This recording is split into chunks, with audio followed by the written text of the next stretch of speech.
What we call them, I really don't care. The Giants this year are going nowhere. And the Cowboys haven't won since Jordan and Pippen were a pair. You are now watching a Philly Fuego production. Gracias, amigos. Fly, Eagles, fly. Welcome to the Nest Out West, where Eagles fans are always the best. I will always ride or die for this team, and when I'm gone, please bury me in green. Now I don't want to come off like I'm bragging, but I'ma bring the heat like an effing dragon. You can call me Fuego, aka Phillyzilla, coming to you like the Thriller in Manila. Lots of collabs and live streams galore. You're gonna love what I have in store. Giving you my all, I always will try. And just remember, it's fly, Eagles, fly. Yeah.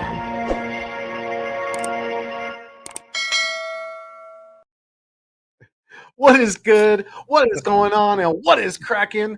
I am Philly Foothills, and I am back in the Nest Out West, where I'm trying to bring you the best place to come get shit off your chest when it comes to our Philadelphia Eagles. We're double live streaming right now. I'm here with my guy, my co-host of our East Meets West podcast, aka Eagles of Eagles Uncensored. What's going on, my guy? How you doing tonight?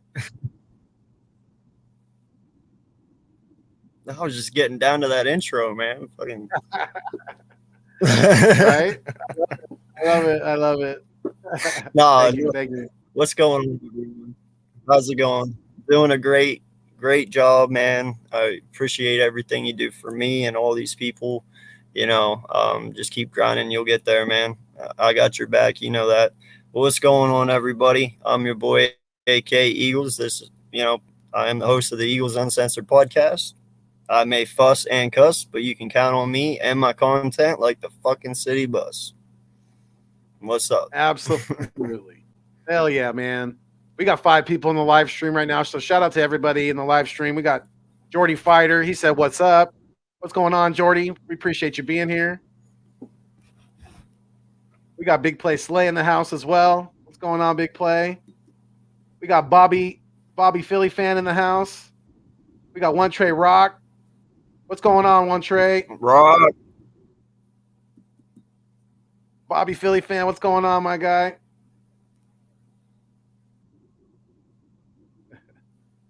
One Trey Rock said, Foothills on the track. Absolutely, my dude. Absolutely. Loving it. Big Play Slay said, yo, what's going on? Bobby Philly fan said, oh my God, we better win against the Raiders. Hey, that's the way we played against Tampa Bay on offense, especially on offense. It's going to be a tough task, but we're going to get into that definitely. Here's Matthew Goodman with his usual comment, probably about my intro. But we're definitely AK's working on an intro as well, so keep an eye out for that. That's going to be coming soon. Definitely, we're in the mix of working on some things for his channel, my channel, in the East Meets West podcast as well. So yeah, I'm excited about that, and he's been listening to all kinds of beats, trying to find some good stuff out there. But how you been having fun doing that, my dude?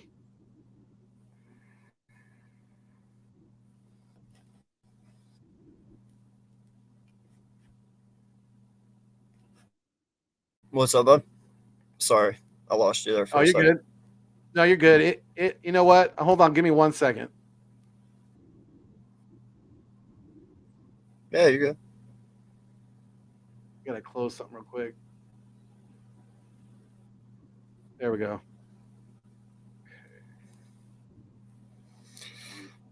Okay. Big Play Slay said Foothills. Daily hate. Yeah. Foothills, he said, my bad for what happened a couple nights ago, but let's hope for a good stream. Hey, it's all good, Big Play. I'm not sweating that at all. Don't worry about it at all. It's not a big deal. And yeah, it's past us definitely. But so you've been my guy AK, you've been enjoy working on those beats, working on some stuff for the channel. Yeah, it's fun, but it's definitely mind wrenching getting it all together. Yeah, it's fun. I know how that. Yeah, just get to sit here, listen to beats and spit rhymes and don't even care. Sometimes I get so far off track, I start laughing. Yeah, I know how that goes. Definitely. We got Jay Milton from Jersey. Said, "What's going on? Fly Eagles fly. What's going on, Jay?"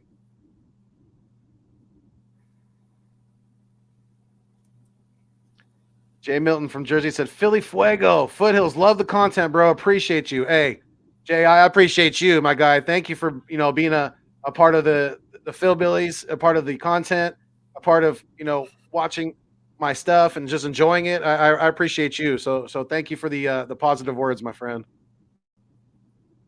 Goodman said, "Nah, the intro was fire. Not gonna lie, but the last lyric should be 'Cry Eagles Cry.'" Okay, I'll let you slip that one in. I'll let you slip that one in there. All right. I appreciate the compliment, I guess. No, you're all good, Goodman. Bobby Philly fan It was said, a backhanded "Baggy." compliment. Right? Yeah, it was. You're right. What's going on, Bobby? Yeah, so I mean,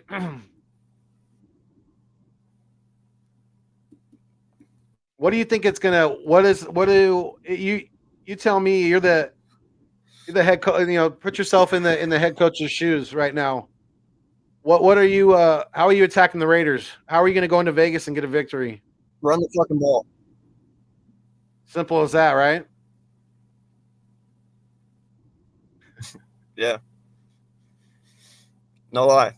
You run the ball, it opens up the passing game. It makes it more simpler. It's just how football is. You got to run the ball.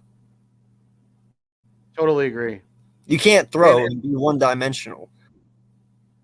Right. I mean, and you got to be able to. And I'm going to agree with you on that. And on top of that, I'm going to say, not only do you got to run the ball, but you got to get Jalen Hurts under center.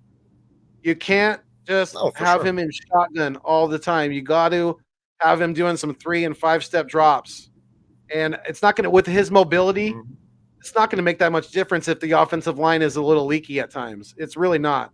He'll be able to, more than likely, he'll be able to get, to flush out of the pocket and maybe run for it, maybe throw it down the field, on the kind of the broken play. But he's they have to have faith in Hurts. And right now, the way they're running this offense, it seems like they have too much.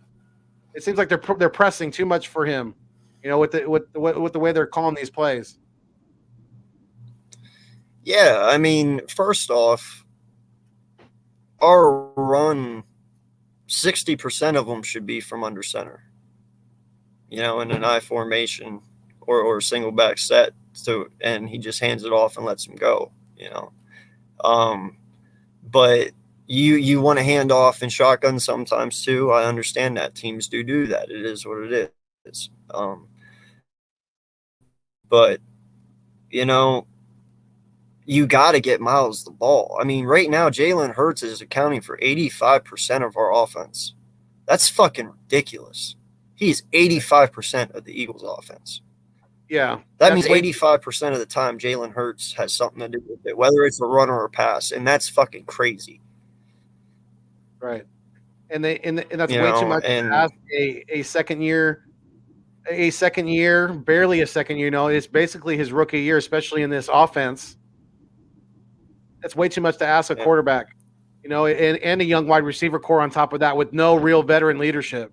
I mean, our veteran in the wide receiver core is Greg Ward right now. It's not really cutting it. Yeah, and I mean, when you got to look at it this way too. Whenever everyone knows that you're going to pass 90% of the time or 98% of the time, dude, they're at free range to throw the whole book at you, like blitz you 100% of the time. You know what I mean? Because they're not worried about the run. You're not going to beat them by any means because you're not running the ball, so therefore they can just blitz you and not worry about. And the only and that's what's going on right now. Right. And the only time you really are running the ball is at RPOs. Like my guy here, Jay Milton from Jersey City, said, "Quick question. Is it possible for Sirianni to sit himself from play calling for a half to see if we can run a traditional often with run and pass instead of 99% RPO. Because, like you said, we're too predictable right now with the RPO because they know that more than likely he's going to pull it and he's either going to throw it short or he's going to run it. And he hasn't been running it very successfully out of the RPOs. And I'm talking about Jalen Hurts. And that's something that has to change too. He's got to be able to trust his running backs if they run an RPO with Gainwell, which they haven't done as much as with Sanders. But he has to trust Miles. He has to trust the offensive line to get the job done. And he's not right now. And it all has to do with them running the offense way too much through Jalen Hurts, like you said. And there's just way too much on his shoulders right now. And I have a bad feeling that this is going to ruin him. Yeah, I would have to say I agree. I mean, I wouldn't go as far as maybe he doesn't trust the wide receivers as much as he does his offensive line, because I know he does have trust in Devontae Smith. But let's be realistic. You look at all these young quarterbacks that are out there right now. They all have a number one wide receiver, and I'm talking like a Julio Jones-esque wide receiver. You know, Josh Allen has Stephon Diggs, Pat Mahomes has Tyreek Hill. You know, I know I'm missing a lot here, but still, I mean, well, the Bears guy, Justin Fields. Yeah. He's got Allen Robinson. You know, they have weapons. Well, yeah, Devontae Smith is still learning. We have high expectations for this kid, but he's not Devontae Adams yet. You know, he's not Tyreek Hill. He's not Michael Thomas. You know, I believe Hurts is missing that in our offense. Yeah, our most confident receiver right now is not Devontae. It's Quez, without a doubt. It's Quez. You know, I think Devontae's had a little bit of confidence shaken, definitely with the catch and fumble that he had, and just with the lack of production. You know, outside of really, I mean, Devontae hasn't had he had one that was called back, but he hasn't. I don't think he's had a touchdown since week 1, has he? Doesn't Devontae Smith only have one touchdown? Right. Yeah. That's not good. Because his other two, the one he stepped out, and the other one, Greg Ward got that that flag in the end zone for the block. Yeah, right. When he should have just all he he had would to do have was 3 just touchdowns right now. That's true. Yeah, you're right. You're right. Yeah, because the one that he caught the one where he got knocked out of the bounds, and then he caught it in the back of the end zone. I felt that he reestablished himself. I felt we got jobbed big time on that call. Big time. I felt he reestablished himself, which makes him again an eligible receiver. So that should have been a touchdown. That should have been 6 points. And there's been quite a few touchdowns taken off the board by penalties this year, and that's you know, you can call it what you want to call it, whether it's a conspiracy theory with the referees or it's just bad luck. You know, it's got to change too, because we can't. Our offense is already struggling as it is. We can't keep having points taken off the board. It's just not going to work. Jay Milton from Jersey. Well, and I mean, the one thing that disappoints me too is go ahead. Nick Sirianni is supposed to be a wide receiver coach. You know, that's what his specialty is. But yet, that's one of our very weak spots right now. I mean, if you think about it, these guys aren't playing to their full potential. They're messing up a lot. I mean, with him being a wide receiver coach and him having his hands on that, these guys should be like tip-top shape. You know what I mean? Like, there should not be a single thing wrong with them. But there is. So that even has me questioning things. Yeah. Well, let me get to Jay's comment real quick. He said, "If Sirianni is Sirianni the first guy to have a competent running back room and refuse to use them? Sanders and Gainwell is a good 1-2 punch to throw at the defense. Why not line up in a 2-back split set from shotgun or I form?" Yeah, that's a good call, Jay. Definitely, you know, that we've been calling for that. You know, more traditional running offense of set. We need to be in that more, and we're just not doing it. And I just, I understand we've had, injuries to the offensive line and things like Lane's been out and things like that, but we have to trust the guys. It's we can't. We're not going to get anywhere fast. And if the offense keeps up the way it is, not only are we going to lose to the Raiders, but we might lose every damn game for the rest of the damn season, and that includes the Jets game as well. And that's sad to say. It really is. Yeah. No, Fly I Eagles, do, fly. and at this point, man, I wouldn't even go as far to saying that we're in trouble when we come to play the Lions. I mean, and that's something because everybody sits there and laughs at the Lions and stuff, but you know what? At least they're putting up points. They fucking are. And they're doing shit we're not doing, like running the ball. Yeah. So I mean, look I how don't know, man. It looks bad right now. I mean, look how the recipe that Chicago used to beat the Raiders. They ran the ball because Justin Fields only had like 100 and something yards passing that game. They ran the ball down the throat of Las Vegas, and that's what we got to do. That's what we got to do. And even if it's not successful to begin with, we got to keep doing it. We got to keep trying because we are putting way too much. And I'm going to keep saying this until they change it. Putting way too much pressure on the quarterback and this receiving core because they are way too young to handle this right now. They're folding under the pressure because of the inexperience and the lack of maturity to a certain extent too when it comes to their play in the NFL.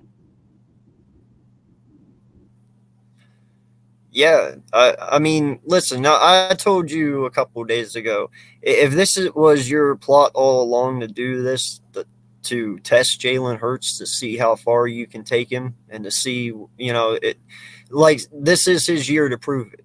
But in my eyes, you're being way too ridiculous with it. Like there's a point that he needs to prove it, but y'all are taking this shit to a whole new level. Like you're having this guy throw 90% of the game, 98% of the game. Like I get it. Like you want to make sure that he's your guy going towards the future, but ultimately you have to give him a fucking fair chance. And right now you're not, because you're not running the ball. I mean, you're putting it all, like you said, they're putting it all on his shoulders. That's so unfair right now. Yeah. Do you think that the front office, and I include Jeffrey Lurie in that, is having a heavy influence on play calling?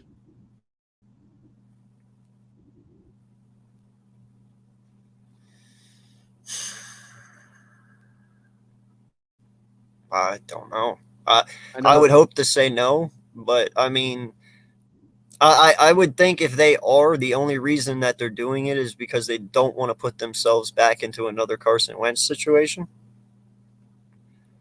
But like I said, to a point, you got to let these guys do their job. Yeah. And I asked the guys this earlier, and you may have heard me ask this question on Birdman's West Coast Wednesdays. And I asked him and King, because King was on there as well, King Kincade, who was supposed to join us. I don't know if he's going to. I haven't heard back from him, so hopefully he will. Maybe he's just running a little late. But I asked them this. I asked them, do you think that it's a possibility? I understand that everyone thinks that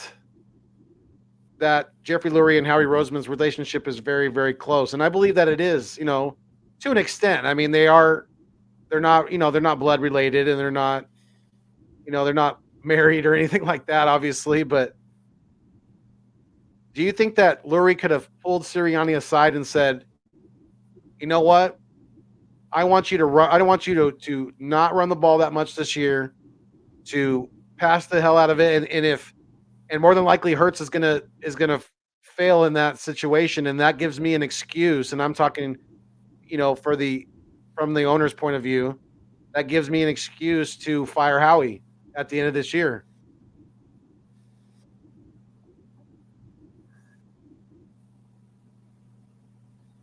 I like where your head's at.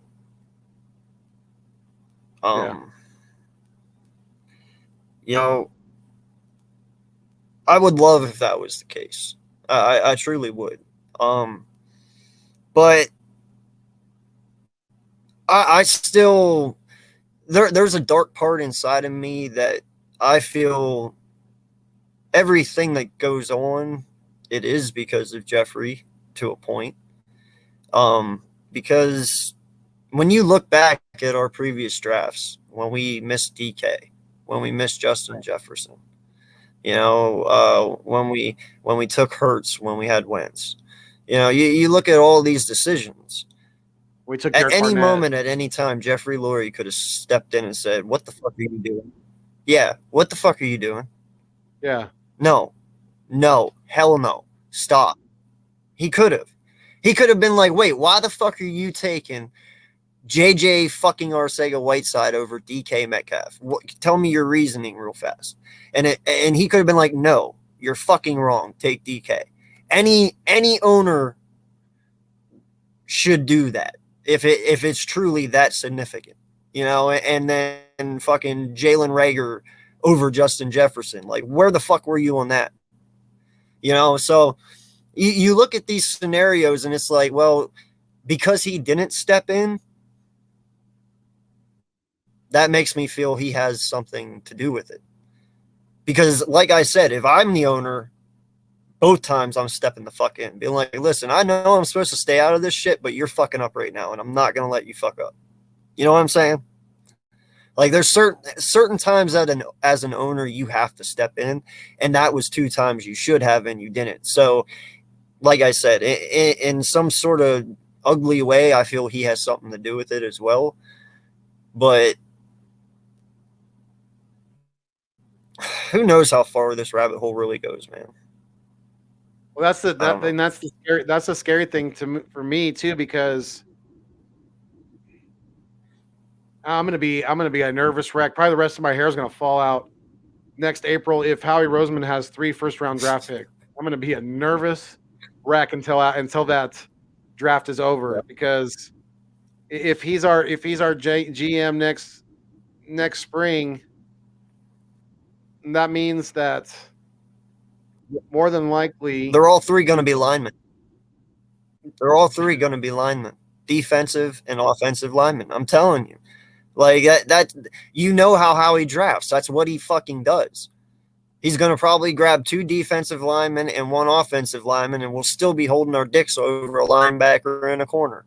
Like, that's just what he fucking does. And it's a sad thought, but that's how Howie works. He builds from the inside out. And you know what? I believe our offensive line is fine the way it is right now. If you want to add one piece to that next draft in the later rounds, go for it. But I like Herbig. I like Driscoll. I like Mailata. I like what we have going on. Dickerson. We don't need to touch that too much. If you want depth, get it in the later rounds. Defensive line-wise, Hargraves definitely showed up this year. You got Williams you drafted, Jackson. You still got BG. Who knows what's going to happen to him? If he comes back next year, awesome, great, whatever. You still got Barnett and Sweat over there. You got depth there. There's no reason to touch the offensive or defensive line early in the draft. There's no fucking reason for that. So therefore, your first 3 picks should be linebacker, corner, and safety. But we know that's not going to fucking happen. Right. And then, and like Jay Milton's agreeing with you, we need linebackers, DBs. He said, I agree, AK, I agree, absolutely, because that's what we need, but that's not what Howie really targets. And that's killing us in the long run, because you build championship teams through the MFing draft. And we keep saying that. Because as Eagles fans, we've seen Howie outside of this year draft like probably one of the worst GMs in the league as far as longevity, as far as Pro Bowlers that he's gotten, any sniff of out of drafts, if any. I don't even know. I mean, there's been a few, I think, a couple maybe, but not a whole lot. Definitely, Lane Johnson, that's one of them that I could think of that we've drafted, but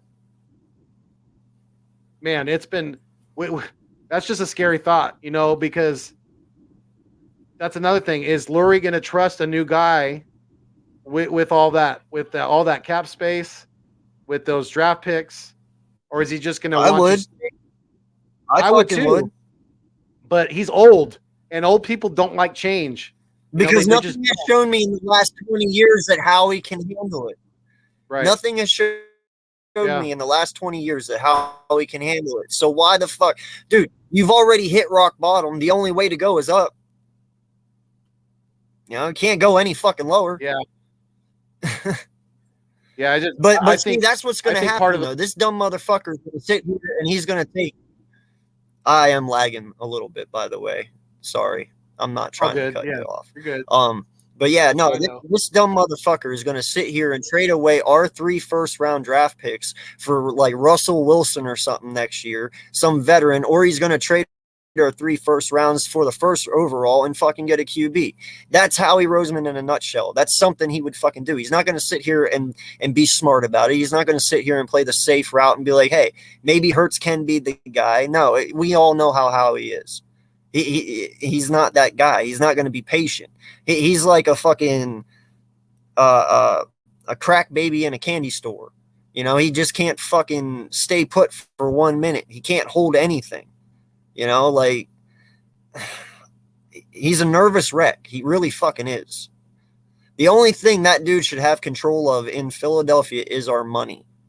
That is it. Because that's the only thing he's good at is the books. Other than that, put him in a fucking closet, give him a typewriter and a calculator, say, do the fucking money, and stay here. That's what has to happen. Yeah.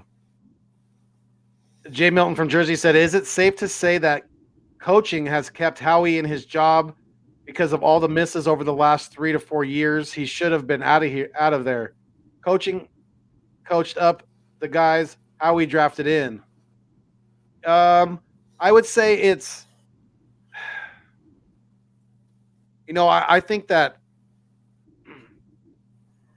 I think for this team to be able to get rid of, if we when we do get rid of Howie, because eventually he's not going to be here forever. Eventually he's going to be gone. When we do get rid of him, or maybe even before then, Jeffrey Lurie has to maybe take a little look in the mirror too and say, hey, am I being a little too overly involved in the coaches that we're picking and the GMs that, obviously he's picking the GMs, but he has people that help him do that as well. I just think maybe Lurie needs to kind of back off a little bit and maybe just, as you said, stick to the numbers, stick to the business side of it. Stick to the worrying about the jersey sales of the players and things like that. Stick to the money aspect of it.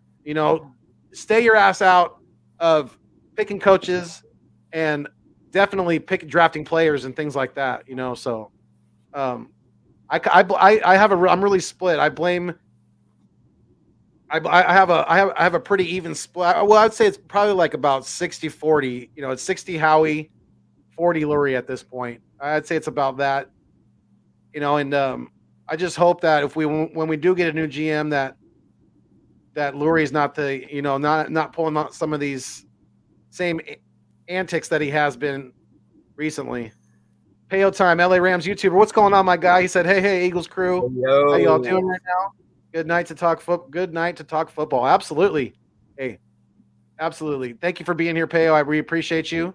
And you guys, we got about 4 people in the live stream right now that I could see. So we are live on not only my channel, The Nest Out West, with Philly Foothills, your boy here holding it down out here in California, but we are also live on my guy here, AK Eagles channel, Eagles Uncensored podcast. So make sure you please hit that thumbs up on both channels. The links are in the description, or you can just hop over to the other one and hit that thumbs up. We really appreciate it. It helps push the content out there more and more to the YouTube universe. So it's very much appreciated. And I want to reiterate some of the things I've been a little bit of a definitely a solid favor that I asked my man here to do. I asked some other friends and family to do as well. If as far as my content goes and my channel, If you guys, because I need about little less than 2,500 watch hours right now, and I'm on a strong push to get this goal met by the end of the year to become monetized.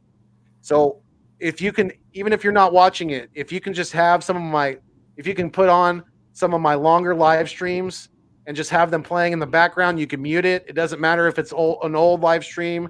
It doesn't matter if it's an old video. Just consume my content in the background, like I said, and it'll help accumulate those watch hours.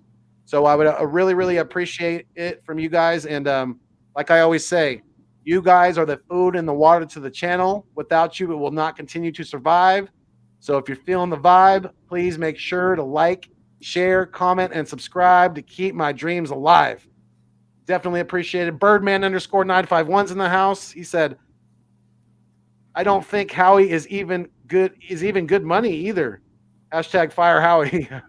Well, I mean, he's definitely he's has to work the numbers when we, like this past off season when we were so far over the cap. So, he's definitely, I think he's above average when it comes to working the numbers. I definitely have to give him that. Any other aspect of being a GM? No, Howie's not good. I don't like it. Yeah, like Howie's ass is already on the hot seat, whether people want to believe that or not. Okay, because last year his excuse was, "Oh, Doug's not developing my players," so they got rid of Doug. Everyone's gone. Bring in a new staff. You got Devontae Smith. You go out. You get Dickerson. You go out and you get Tupu, whatever. You get Williams, Jackson, all these guys, and we're not 6-0. We're not 5-1. We're not 4-2. We're 2-4. Right. Yeah. Now what's your excuse? You brought in a new coach. We gave you the coach you wanted. He was down there during the hiring process. Him and Howie, or him and Jeff, both were there. They did the hiring. They wanted who they wanted. And now your team's not winning. Now what's your excuse? You going to throw it on Hurts? No, he has no more excuses to lay on. If he only wins 4 games this year, Howie's gone, man. Because in the end, Jeff might love him like a son. And there's been plenty of owners out there who have loved their GMs like a son and still have gotten rid of them. Because in the end of the day, these owners, it's all about money to them, but they also want the wins to go with the money. And if you're not winning, you're no longer an asset to them. And Howie has proven he's not a fucking asset anymore. So he's not untouchable. And he knows that. That's why he played it smart this year and tried to be as good as he could. And even us, after the draft, we were like, wow, he didn't do a decent job, or he did a decent job. He didn't do great, but he didn't do bad. He's done worse. We rated it like a B-, B area. It wasn't bad. But now look at this team. So what, are you going to say Nick can't develop players now? I don't fucking know, man. He's survived 4 coaching changes. He's the only GM to ever do that I know of. So in the end, at it all, it's got to be him. I mean, you've went through 4 coaches. That should tell you all you need to know. And you still end up with the same fucking problems. Right? No, that's facts. It really is, because it's hard to consume this football and watch it, watch the offense week after week, especially the offensive coaches, namely the head coach, because he's the one that makes the final decision when it comes to things like this. It's frustrating to think that something's going to change, that the system that they're, the style of play that they're running right now, the system that they're running is going to automatically, on the offensive side of the ball, is going to all of a sudden be successful, because it's been like a tire spinning in the mud right this season so far. Outside of the first week, which a lot of the times is week 1 is kind of like the last preseason game. It's kind of a fooler, it's kind of it's a little bit of a misleader at times. And I think ours was because we haven't even sniffed 30 points since then. Haven't even sniffed it. You know, I feel why we all are kind of let down is because this team and these coaches did such a good job this offseason of hyping themselves up, making us feel the belief. And in a way, I'm not saying that it was a lie.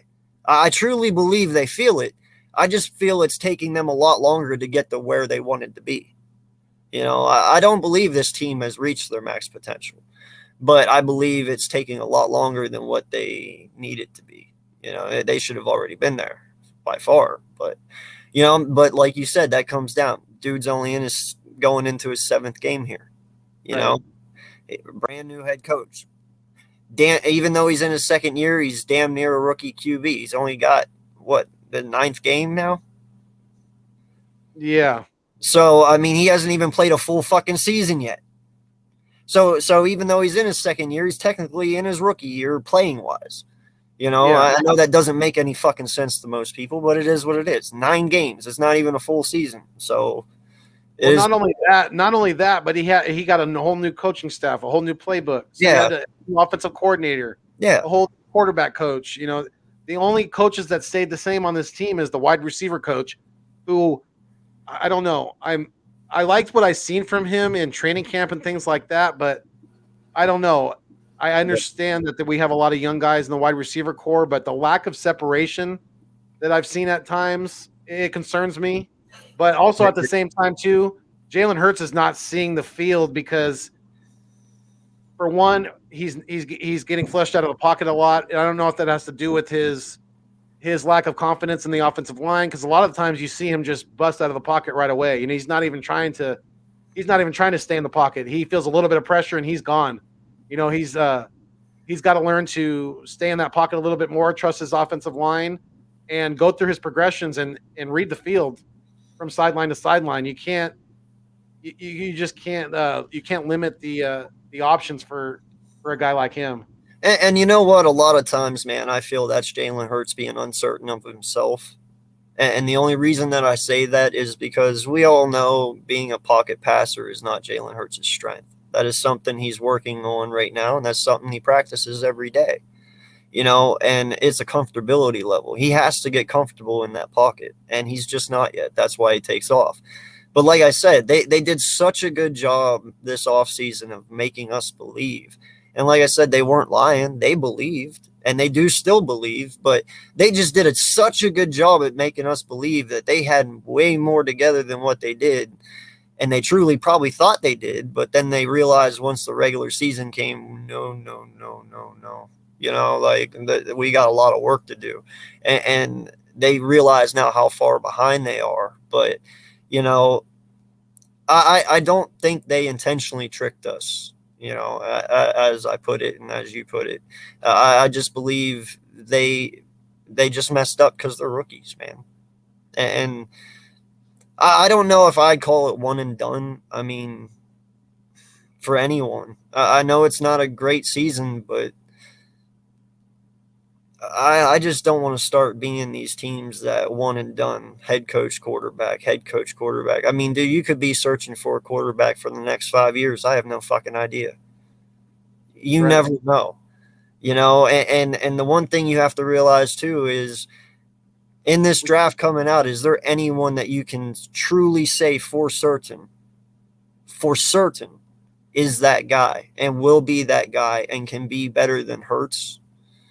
Then go ahead and take him. But if you can't say that 100%, then you don't do that. At least 99%. Nobody's a guarantee. They could be the lights out in college and come and shit the bed in the NFL or get hurt or something. Like nobody's a guarantee. So at least 99%. I know what you're saying. Definitely. Like I would rather build this team all the way up defensively, offensively, for the next 3 years and keep winning, getting better. And then at 3 years be like, okay, well, we have our young team now. Okay. Is Jalen Hurts the issue or isn't he? Well, by 3 years, you'll know if he is or isn't. the answer. And then all you have to do at that point is plug in the QB that you want and you start winning. You know what I mean? Build this team up first. You got to give this kid more than fucking 17 games. I feel that. I feel a lot of NFL teams give up on quarterbacks way too quick. You know, who knows what Josh Rosen could have been? Who knows what any of these guys that have 1 year and dones could have been? They've all went to shitty fucking teams. You know what I mean? Like, you don't fucking know. So I can't say that about Hurts. Yeah, he doesn't look great now, but wait till this offseason. If Nick and him both stay, next offseason, he's already coming back. He knows the playbook, so he doesn't have to worry about that except for new installs if they do that. You know, but other than that, that offseason, his second offseason, because he doesn't have to learn a new playbook finally after 5 years of doing it straight, he can just focus on his mechanics, focus on getting himself better, his arm better, his drop back, everything. And then you might see that surge that we saw from Wentz year 1 to year 2 to Hurts next year. But you got to give this kid a chance to just get comfortable with himself. You know, I can't even imagine how hard it is to learn one new playbook in 1 year compared to 5 playbooks in 5 straight years. Like, do you know how hard that is mentally on someone when you got to learn 5 different playbooks in 5 years? That's fucking hard, man. Yeah. even with a, you know, you get drafted as a quarterback, right? If you get drafted in the first 2 rounds, especially as early as he got drafted in the second round, it's almost like a late first round pick, really. You're expecting to have consistency at your coaching, at least for the first couple of years, you know, and he hasn't had that, and that's definitely affected him. And no, to answer your question, Payo Time, I think you could tell by the way AK was talking, he does not get annoyed by the wait and see when it comes to Jalen Hurts, and I don't either, because we can't give up on this guy too soon. He's got raw talent, and if he can hone in on some of these accuracy issues, which are coachable, and with practice and with time, you know, with these receivers, you know, you build up that chemistry, you build up that timing. It's going to get better. And if after a couple, you know, for me, I give him this year, I give him next year with Coach Sirianni as well. And if we don't see a pretty good amount of progression by the end of next year, then, you know, it's time to cut bait and figure it out from there. 2 reasons, Payo, why I do not get annoyed, and I appreciate you for always stopping in, my guy. I try to return the favor as much as possible, so thank you. 2 reasons I do not get annoyed. 1, Jalen Hurts is only costing, I think, $800,000. Yeah. Oh, that's fucking cheap. You can really build a team around a quarterback that's only costing $800,000. Okay. Secondly, he is the first quarterback in a long time that when this kid speaks, you can truly tell he fucking wants it. Like, he fucking wants it. You see it in his face when he loses. Like, dude, he does not like it one bit. He fucking hates losing. That's a mentality you can't make out of someone. That is something that is in them, you know, and because he has the desire to be great and he has the will to be great and he wants to be that way and he wants to learn, and he's always, I've never heard anyone say that Jalen Hurts is unteachable. You know, he always wants to know everything. That makeup right there,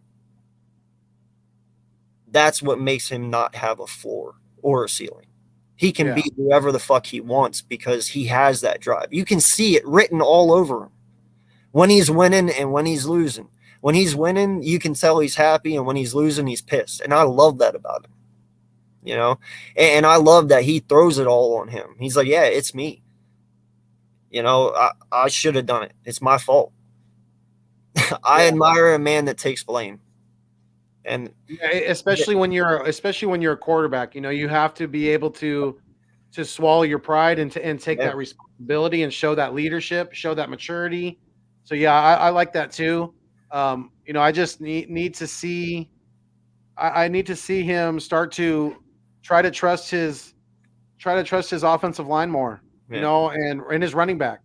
You know, and use all his weapons around him. Dude, don't try not to press too much, and and try to go through some of your progressions. Try to hang in the pocket a little longer, and that has to do with trusting your offensive line. So, these are all things that I have a strong faith in that he's going to get better at. I really do, because like you said, he's got a drive to succeed. So he's going to do everything he can in his power to get better and to progress. So, it's just going to take the coaching staff to take some of the pressure off of him. They got to run the ball more. Well, the damn ball. And that's the thing, man. You got to realize something. Jalen Hurts is not a finished product by no means.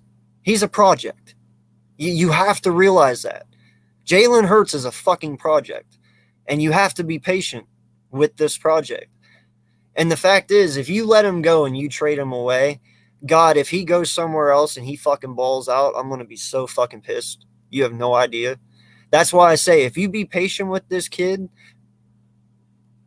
the negatives or the positives might outweigh the negatives in the end. They really might, because he's just that raw of an athlete, and he can do things and make plays we haven't been able to see in a while. And I mean, they're not always pretty by no means, but he gets it done.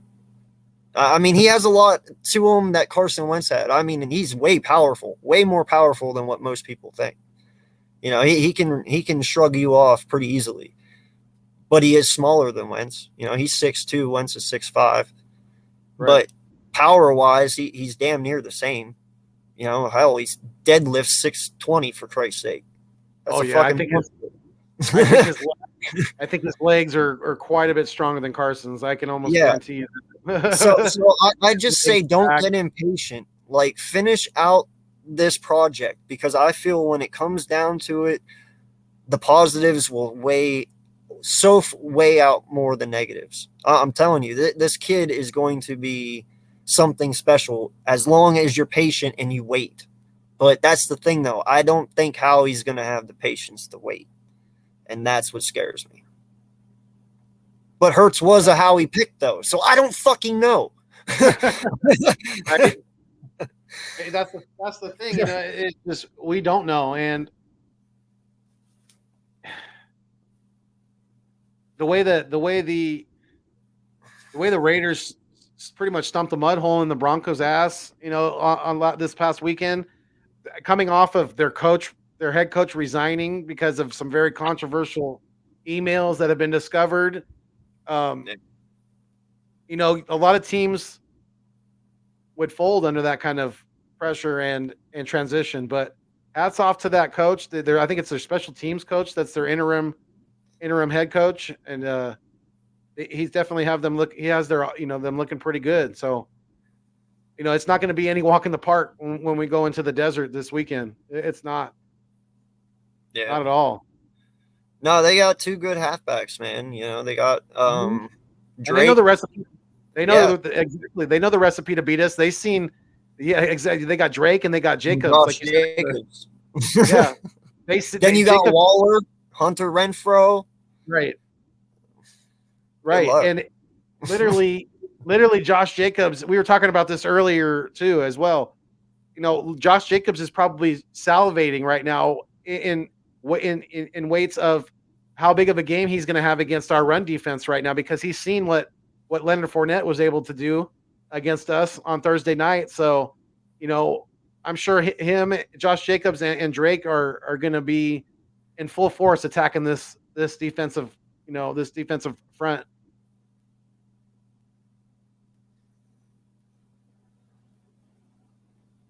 One Trey Rock said, "I think we spanked them, to be honest." Okay, well, let's see, Rockets. Love that. So would I. If we can go on the road, we can go not only on the road but to the West Coast, pretty much, damn near. To in a completely different time zone, and in a pretty. It's going to be a hostile environment because their fans get it. They're very intense. They bring it, and if we can go in their house and get a win, I don't care who it is. It's going to be. Definitely, we spank anybody the rest of this year, I'm going to be very, very happy. Definitely. Rock, I'm going to tell you this right now, my guy. Hopefully you're still in here. If not, you'll see it later probably. When Miles Sanders has over 100 yards rushing Me and you are getting drunk on here. I don't drink, but I'll get drunk that day because I don't think it's coming. But yeah, we're going to drink to that one because the day Miles Sanders breaks 100, man, I'm going to cry. It's been too fucking long. Yeah.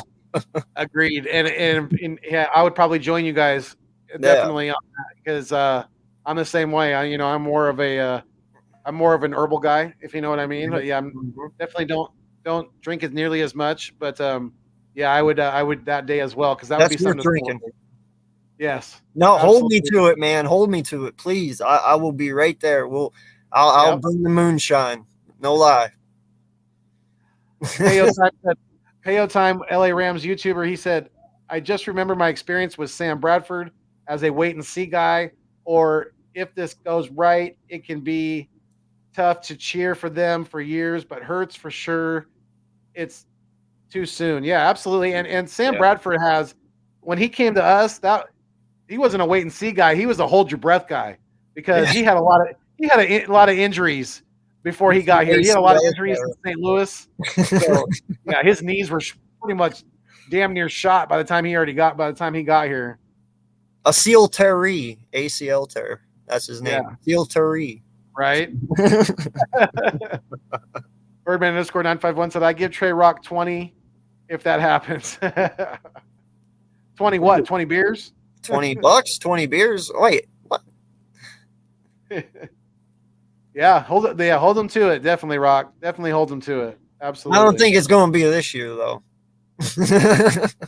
Not the way our offense is the plays are being called on this offense, and there's no way. No way. He would literally have to have one run for 100 for 99 yards. He would literally have to have something big like that for him to get to 100 yards. Fuck it, man. I'd drink even at 99 yards. Yeah. If he had a touchdown for over 90 yards, I'm drinking. Yeah. Absolutely. If Miles takes it to the house, I will hold myself to that as well. Miles takes it to the house for over 90 yards this year, or he has 100 yards rushing in a game. We're having a drink stream. Yep. We'll do it. It's happening. Birdman _951 said, I would laugh if Nick's watching right now being like, I'm going to get these motherfuckers drunk. Money. This is Birdman _951. Money. God damn, Birdman. How's he get to make money? I'm the one that brought it up. Shit. No, I think he was just saying it was a money idea. Yeah, so you brought up a name that we were talking about earlier because we had not only did Birdman _951 have myself and King Kincade on, but he also had Raider Las Vegas is another is a Raider fan that came on with us, and we were talking about the absolute. I mean, this guy's probably one of the best route runners in the league, Hunter Renfrow. Have you seen him run some routes, dude? Go look up on YouTube or watch some of his route running. This guy is like Wes Welker in that, and hats off to the Vegas Raider fan who came in on with us because he made that great comparison, and he's that good. Like this guy could run some crisp routes. It's like a etch a sketch. We were saying that. You're gonna wake up in the morning with some hate mail from Stephon Diggs, aren't you? Know that, right? Because I guarantee you, if he heard that, he'd be like, "I fucking disagree." No, he is good though. Hunter is good.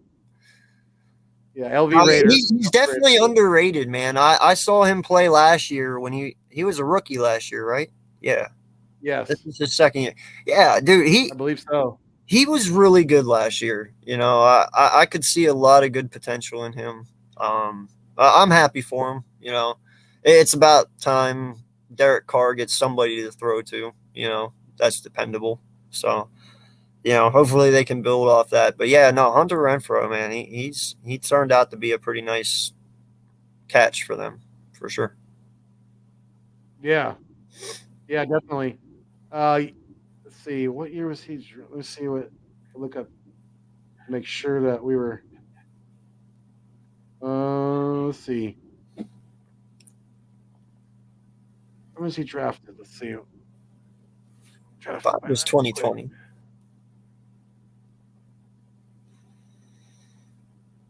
Oh hell, it doesn't matter. Yeah, I'm pretty sure you're right. I'm pretty sure that this is his second year, and yeah, it's interesting because I think the more and more he gets playing time, that Derek Carr is gonna start. He's gonna utilize him more and more. So yeah, if you haven't picked him up on your fantasy league and you need a receiver, definitely go swoop up Hunter Renfrow. Unfortunately, though, not for this week because I believe Darius Slay is going to lock his ass down. I don't think Slay, or I don't think Hunter can outdo. I don't know if it'll be. Yeah, I don't know if it'll be Slay on him because I think Renfrow works out of the slot a lot. So I think it might be Maddox that has the. Well, if that's but if that's their best receiver, though, that's who I want Slay on, whether he's in the slot or not. You know what I mean? Right. No, I would not want Maddox on Hunter. That's not going to end up good. Yeah. That will not work for me. You don't want Avonte Maddox on Hunter Renfrow.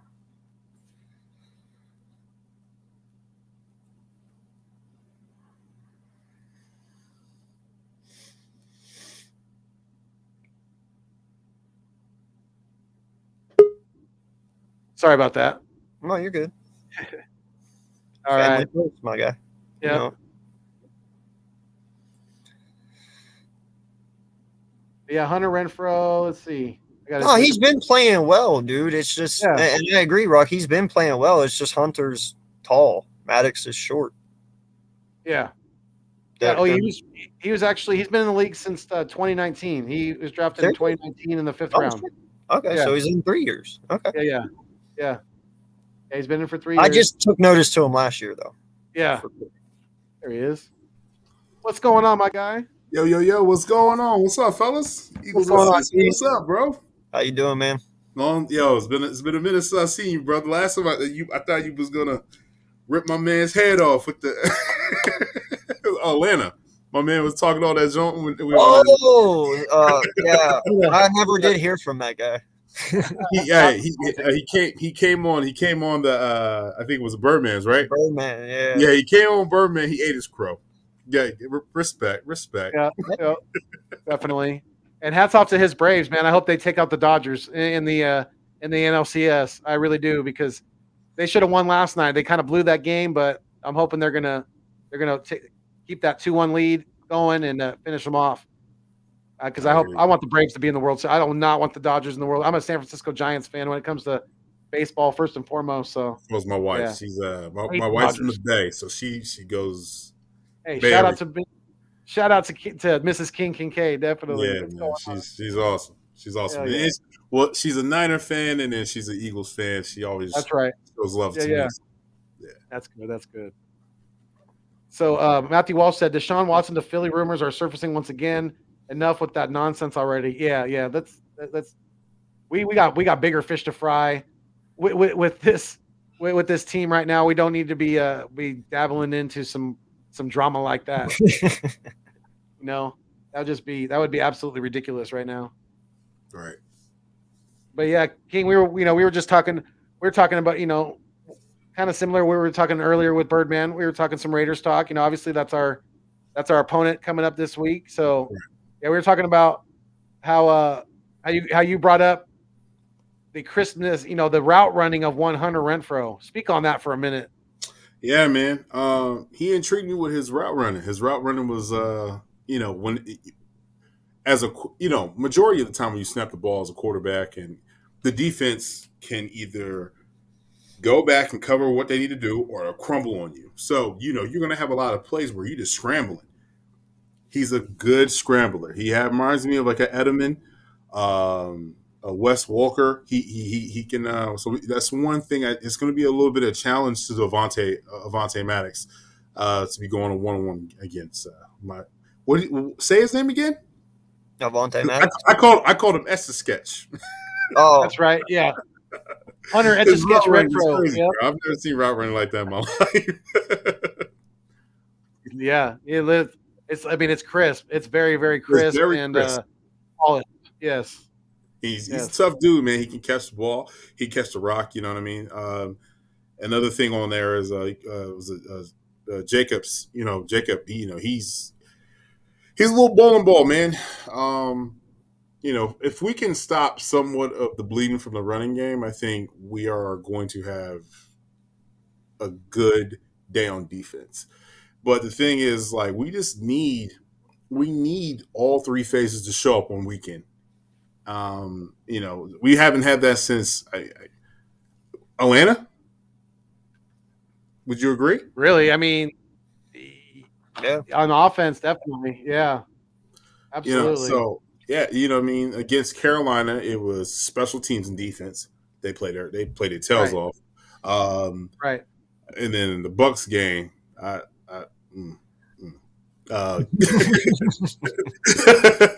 Dallas game. You know what I mean? So, Winfro. Yeah, right. Braves. Oh boy. Braves up 5-2. Go Braves. He's 5'11". He plays a lot bigger than 5'11". I'll tell you that. Yeah. So you know what I mean? A lot taller than 5'11". Yeah. And then on the outside, we got to worry about Ruggs. But I think for the most part, we'll keep him in front of us. We got a good secondary. That's one thing I can say. We have a good secondary. But in the NFL, it's hard to cover, wide receivers under 9-10 seconds. It's hard. These guys are pro for a reason. And then if we can just put a little bit of pressure on Derek Carr, get him off his mark, I think we should be able to handle this game. We'll be fine. What do you guys think? Yeah, I think Hargrave's got to continue his dominant play, because I think they're going to choose to slide the protection and double team Fletcher Cox and continue to prove that he can do that on a consistent basis. So if we can get that pressure up the gut and then complement that with hopefully some decent pressure from the defensive ends, which we really haven't seen a whole lot of this year, especially from the lack of blitzing has been concerning to me at times, because I think you're asking too much of the back end to hold up when you're just rushing the front four. It's just not enough. It's not cutting it. Most definitely. I agree. Yeah, man. I first thing on my agenda is stop the run. First and foremost. I believe our secondary has proven they can hold up for the most part. McLeod's just getting his feet underneath him after 2 games here. He's getting the rust knocked off. Harris, he had an interception. He seems to be settling in. Epps has not done too bad so far when he's out there. That was an interception, by the way. I just want to put that out there. Yeah, that was an interception. So yeah. I'm okay with our secondary at the moment. Our weak spot is definitely our linebackers. Hands down. Like, if you're gonna try and get anyone, if you feel like if somehow, some way we win this game and Dallas would lose or something, and you feel we're still in it and we could make a push, and you want to trade for something or anything, you better be a linebacker, because we need that hands down before anything. But I would have to say too, to help out, I would do press zone. Make it a little harder for the wide receivers to get off, to just give the defensive line a second. That 1 second can change everything.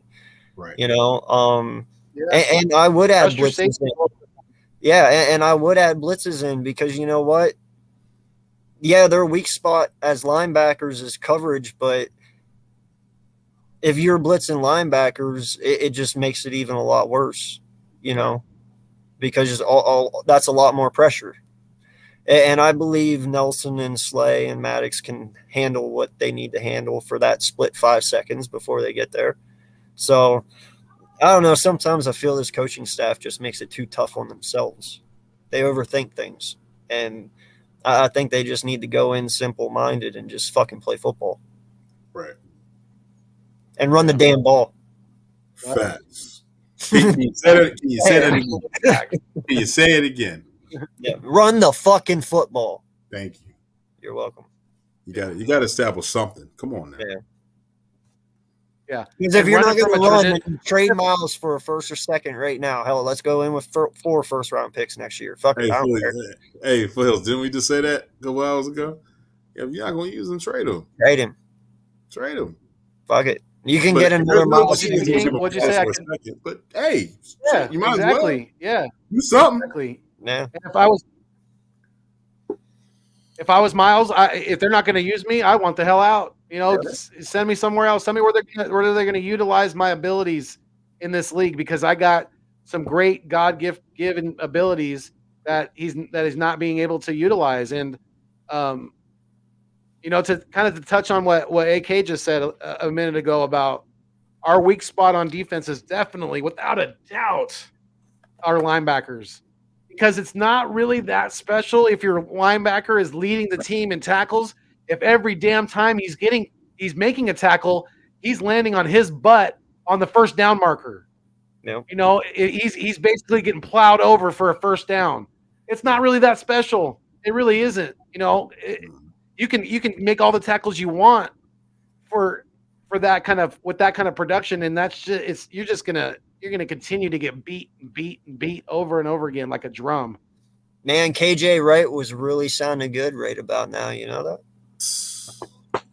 Amen to that. Man. How many times did we say go get KJ Wright? I think we were all screaming go get KJ. I mean, yeah, it was the same thing. It was the same thing. We were all screaming, you know, Steven Nelson, and right. And look, we got to go against KJ Wright this weekend. Watch him fucking tear our asses up, and then we'll be like, nice job, Howie. Right. Yeah. It just sucks that they don't value that position. I know. That like, think about it though. Trotter, man, we have not had a good one since Trotter. Like, ever since then, granted, people can say Hicks, but you know what? Hicks, it was just like Jackson. Everyone else was so fucking terrible because they were even just that fucking good, decent-wise. D'Amico was okay. Huh? D'Amico was okay. Yeah. Yeah, no, but D'Amico Ryan was during Trotter's era. Okay. I'm saying since that era, we've never had. Yeah, you're right. Yeah. I mean, but I'm talking about as somebody wearing. The last time a linebacker was wearing Nigel Bradham. Nigel Bradham had that Super Bowl year. He was nice. He was nice. Shout out to Nigel Bradham, man. Definitely. Yeah, he played tough. He played physical, and you know, he was good in both against the run and in coverage too. So yeah. He just had a few Nigel Bradham, man. I know it's just hard once you've had linebackers like we were just talking about to even put these guys on that pedestal. You know who I get it. Nigel was good, but it was just he was good because everyone else was so fucking bad. Yeah, it was. I mean, because who was our linebacker? And until we can, you had Jordan Hicks, but Hicks was out with injury. Jordan Hicks. You had Nigel Bradham, and then you had Michael Kendricks, and then you had Kendricks, who was injured half the time too. Well, you know, we thought we hey, okay, let's be honest though. We thought we all had a linebacker when we got a Kiko Alonso. I never was like, yo, we got Kinko? I never thought that. Goodness, he was terrible. Dude, I hated that trade the moment it happened. I was like, because I saw it on the phone. It came through. It was like, Philly trades LaShawn McCoy for Kiko Alonso. I immediately looked at my brother. I said, who the fuck is Kiko Alonso? Oh, he was a beast. He played for Buffalo. Yeah, I knew that. He was terrible. When I seen that trade come across the scroll on ESPN, I think I was watching at the time, I shattered my remote. My remote got shattered. I was like, are you freaking kidding me? We just traded LaShawn McCoy. Wow. Oh, okay, I got to ask you guys something. What's your ultimate signing that you regret in the last 20 years? Oh, that's easy. What? Nambi. Nambi. Really? Nambi is terrible. No. I mean, in the last 20 years, that's like 2010 and up now. 20 years. Oh, in 20 years. Yeah. Nami is a good one, though. If we're going that far back, Nami is definitely a good one. But since 2010 and up. 2010. Worst signing? Worst signing. There's two I can spit right now. Ooh, Byron Maxwell. Thank you. That was the worst fucking one in my book, dude. Like, 73 million for shit. You paid 73 million for a piece of shit. That's what you did. Yeah. Like, that was terrible. And then D'Amico or DeMar DeMarco Murray. That was fucking terrible as well. I was like, what the fuck are y'all That's thinking? the one I got one more. I got one more for you. Miles Austin. Yes. That was terrible. That was terrible. Oh man. my God. Now this can span through history. That's almost as bad as Golden, or that's not quite as bad as Golden Tate, but Golden Tate wasn't very good either. Golden Tate got the touchdown so we can go to the next playoff game. I wouldn't go that far with that. That was a trade though. It wasn't a signing. It was a trade. Remember, what's your ultimate let go, and that can go back in all of history. Ultimate let go. Yeah. Oh, Reggie White. White. Yeah. We're going all the way back in history, bro. Definitely. I was okay when I was heartbroken. Ryan Dawkins. Yeah, listen. So the year before that, Reggie Brown. Not Reggie Brown. Okay, so no, 3 years ago, Reggie Brown died, right? Or like somewhere around there. It was like 93, 91. Yeah. Something like that. Yep. The following year, winning for Reggie. Oh, no, I'm sorry. Winning for Brown, right? Reggie White comes to my school and talks to us. I seen the man in person, and I was like, I want to be like that one day. Wow. I looked up to Reggie. My pops pumped that in my head. Listen, I love you so damn much. I had to make the shirt. Oh, hell yeah. I love Reggie. Yeah. Eric Allen. That was my squad. Yeah. And then we let him go to the Packers. Dog, I remember crying. I was a kid crying. And my mom took me to Mr. Softy's. I got a Softy. I got my ice cream for 50 cents. Just had to talk with me. My dad played catch with me in the backyard and said, hey, this is the business. And I was like, sobbing. Like when Carson got traded, my daughter was sobbing. She loved Carson Wentz. Like, that's how I was. Yeah. Like, oh man, that hurt. That one hurt. No, he still holds the record in 10 games for 20 sacks, right? Yeah. That half season. Dude, if we had a full season that year, God, I don't even want to know what he would have done. Like, he probably would have had 40 sacks that year. I'm not even saying. He was a monster. It was crazy. He was hidden. Right? that was the thing about it. It was so crazy. And we let him fucking go. Yeah. Yeah. You know, it's those. Oh man, those are tough. You're welcome, Green Bay. You're welcome. Just saying. Right? Just saying.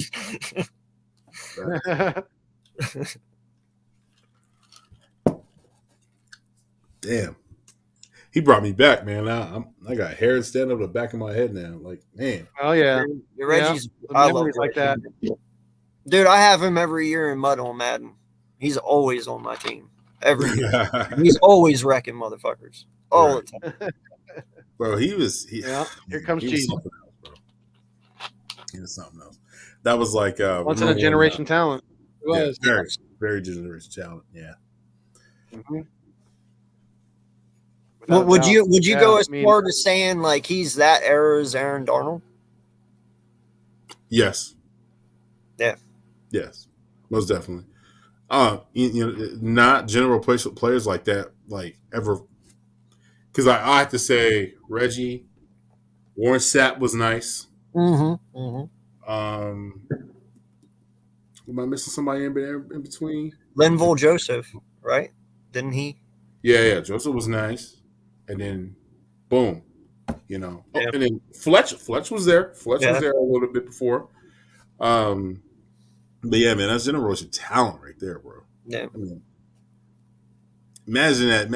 Just Yeah. imagine if he would have had a full season. Bro, just imagine if we had him for his whole fucking career, what would have happened? We would have won the Super Bowl. Right? That's what I'm saying. We would have won. Listen, we were what? How many NFC championships we went in a row around that time when he's still in the league? 3? 03, 02, 01? No. 2001, 2, and 3. And no.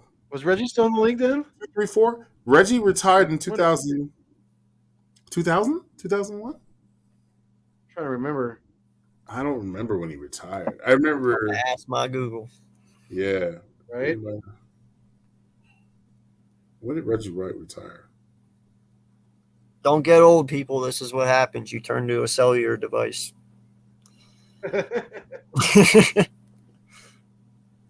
2000, you're right. His last year was with Carolina.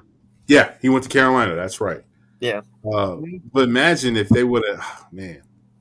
But I mean, he was when they let him go to Carolina, he was still getting. He wasn't getting sacks like that, but he was getting like 4. He was still garnering attention. Sure. Yeah, like you know what I'm saying. And he was like, what was his prime? He's been playing since the '80s. he was as effective as Julius Peppers was for him. Yeah, and he was another Julius, but Julius Peppers was a DN, right? DN, yeah. Mm-hmm. But I'm saying though, they got him at the end of his career, and he still was beasting for him. He was beasting for him. Yeah. So if you guys were to give 2 players on the, outside of the quarterback, 2 players on the offensive side of the ball for the Raiders that we need to game plan for, who would those 2 players be? On the offense? Yeah. You know what? Because I'm going to stick to what I said. I'm not really worried about our secondary. The last 2 games, they've showed me, that they're getting better each and every week defensively. Slay has his 2 picks. So it's one of those things where I think it's the halfbacks we got to worry about, Drake and Josh Jacobs. The tight end Waller. Yeah, Waller. Yes. Yeah. I mean, that's an obvious one. That's why I didn't really say that one, because Waller's always a threat. I'll have to say, I would agree. Okay, running backs would definitely watch out for him. Waller's gonna be he's gonna be a difficult match. That kid, man, he rise through some serious stuff. But he can catch the ball really high at a high point. Like he's talented. But Ruggs, I think we can keep him. I think our DBs can keep a little bit of hold on him. So I think. You think we got anyone fast enough to cover him? No. I don't think about it. I don't. Slay's not fast. Would you slide Slay into the slot to cover Renfro? And no, I would stay with him. I would stay with Devontae. You wouldn't stay with Devontae?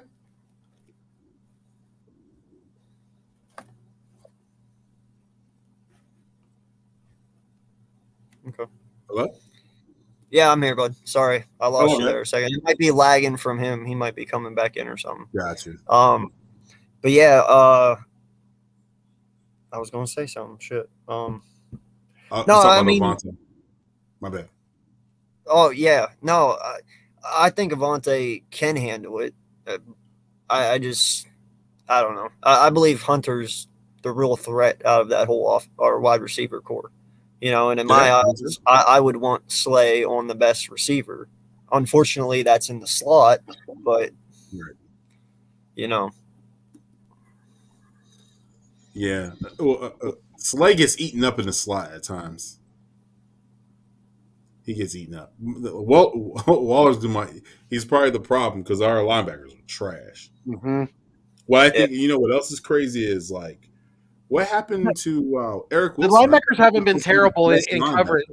Linebackers haven't been terrible in covering linebackers though this year. That's probably been their one bright spot that between them and the slot corner that they've been able to slow down some of the the better tight ends like Kittle and we played against Pitts week 1, so we played against. This don't even get looked at. Right. Yeah, you're right. But that was a bad example. But Kels, we went against held Kittle to 17 yards. Yeah. That's pretty damn good. I don't see now. Granted, I do believe Waller's going to have a big game on us because Waller is a wide receiver and a tight end body. No lie, he's a fucking freak of nature. But yeah, I do have hope though that we could possibly hold him. You held Kels and Kittle, so Yeah, but Waller he lines up as a wide receiver at times. Yeah, yeah. So that's my only okay, he could eat us up in the red zone. Yeah, we're worried about that. And then the defense has to get better in the middle because it's like 7-Eleven. It's open all the damn time. Anybody will come. Hey, you want a Slurpee? You want a 40? Come get it. They're killing us in the middle. It's pitch and catch in the middle. I'm tired of that. Yeah, seriously. And until we're able to shore that up a little bit, anybody with any team with any resemblance of a run game, they're going to attack us. They're gonna attack our weak spot right now, and that's the run defense. They're gonna continue to run the ball down our damn throats until we can shore it up a little bit. And with this linebacking core right now, it's not looking too promising. Well, and here's my question: Do you address it or do you just ride it out at this point? It depends on. I'm gonna tell you something right now. It depends on the next 2 games. The next 2 games, we lose, you ain't doing nothing. Ride it out. Dallas, if the Dolphins are losing, you ride it out because we're going to end up with 2, top 5 plays. You know what I mean?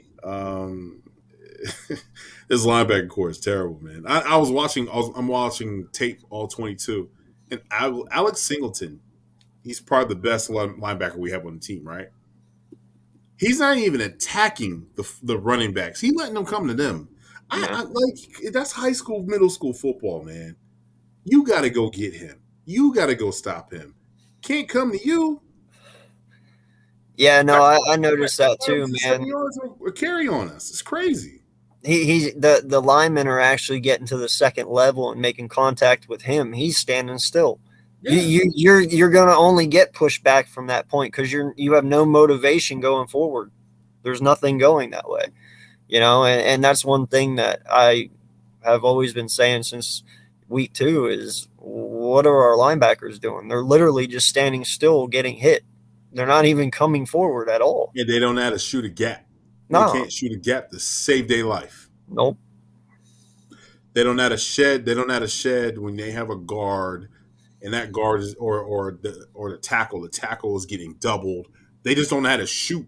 They don't know how to do it. Yeah. They don't even know how to place their foot and hit a gap or place their foot and go wide. That's why we're getting beat on tosses, sweeps, misdirections. It's insane to me. It's when I I don't even, man. It's so much. It's so much you want to point to. I remember when I played football, game day is fun, right? So Friday night, everything's fun. You I'm about to go ahead and get my thing on. What's going on? And then Monday or Saturday. Saturday, you got Saturday practice. And Saturday practices, it's film. Yep. You has to do one play, man. You getting cracked on all day. Oh man. That was the worst. Yeah. The worst. I'm pretty sure these dudes. Hey, what the hell was this?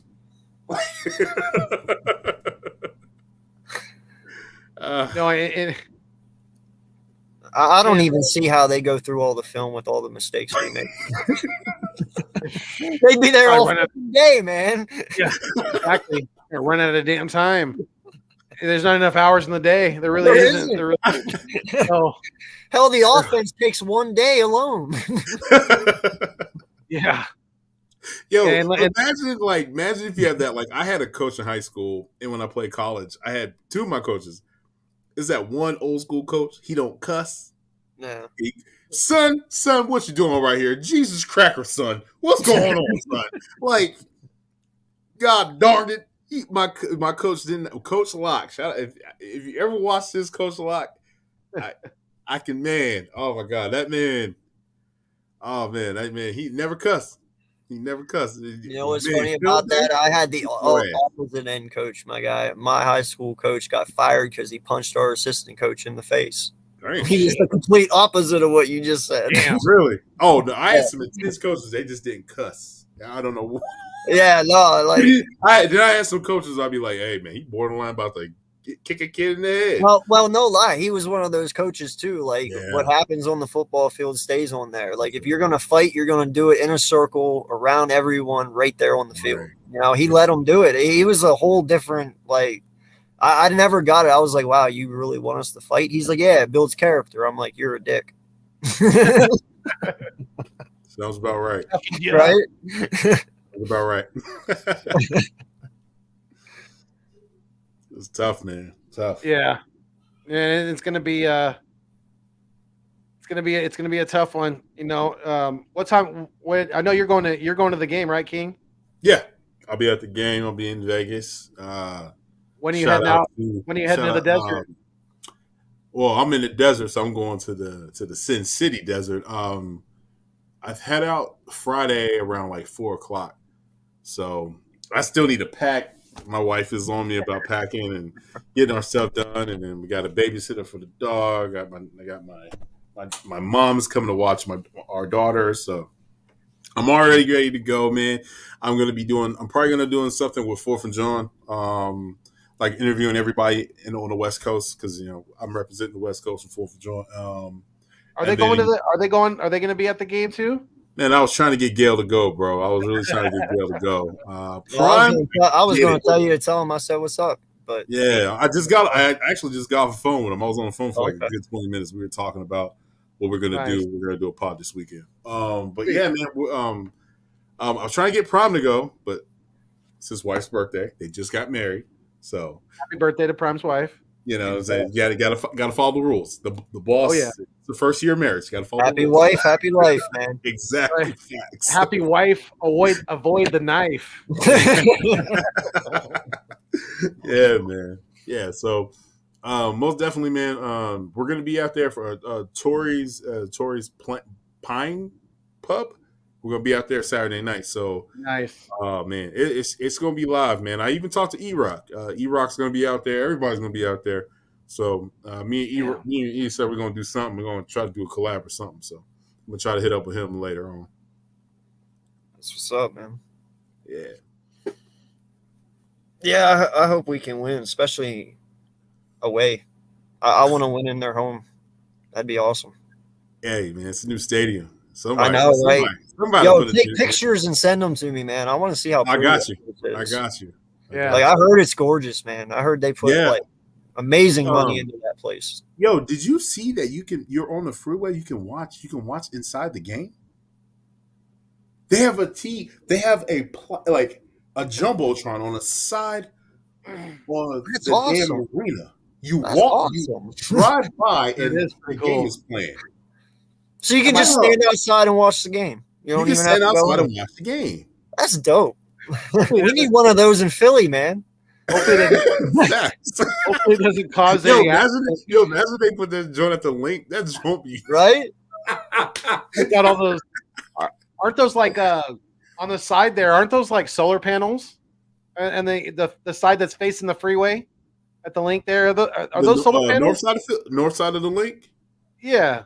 Yeah. That's those are panels. Yeah. And then on the other side is like the what's that? The billboard. The billboard, but like it's my favorite place in the world. It's like Disneyland to me. I'm pretty sure to you. It is Disney. It's like bro. Yeah. My son was like, "Can we go now?" I was like, "Oh yeah. Well, you better be patient, boy." Right. No, all we need to do now is just build a roller coaster outside around the fucking stadium, and it's Disneyland. There you go. There's room for it. There's room for it. Definitely. We got plenty of room. We need the parking though. We gotta have that park. We gotta have that tailgate.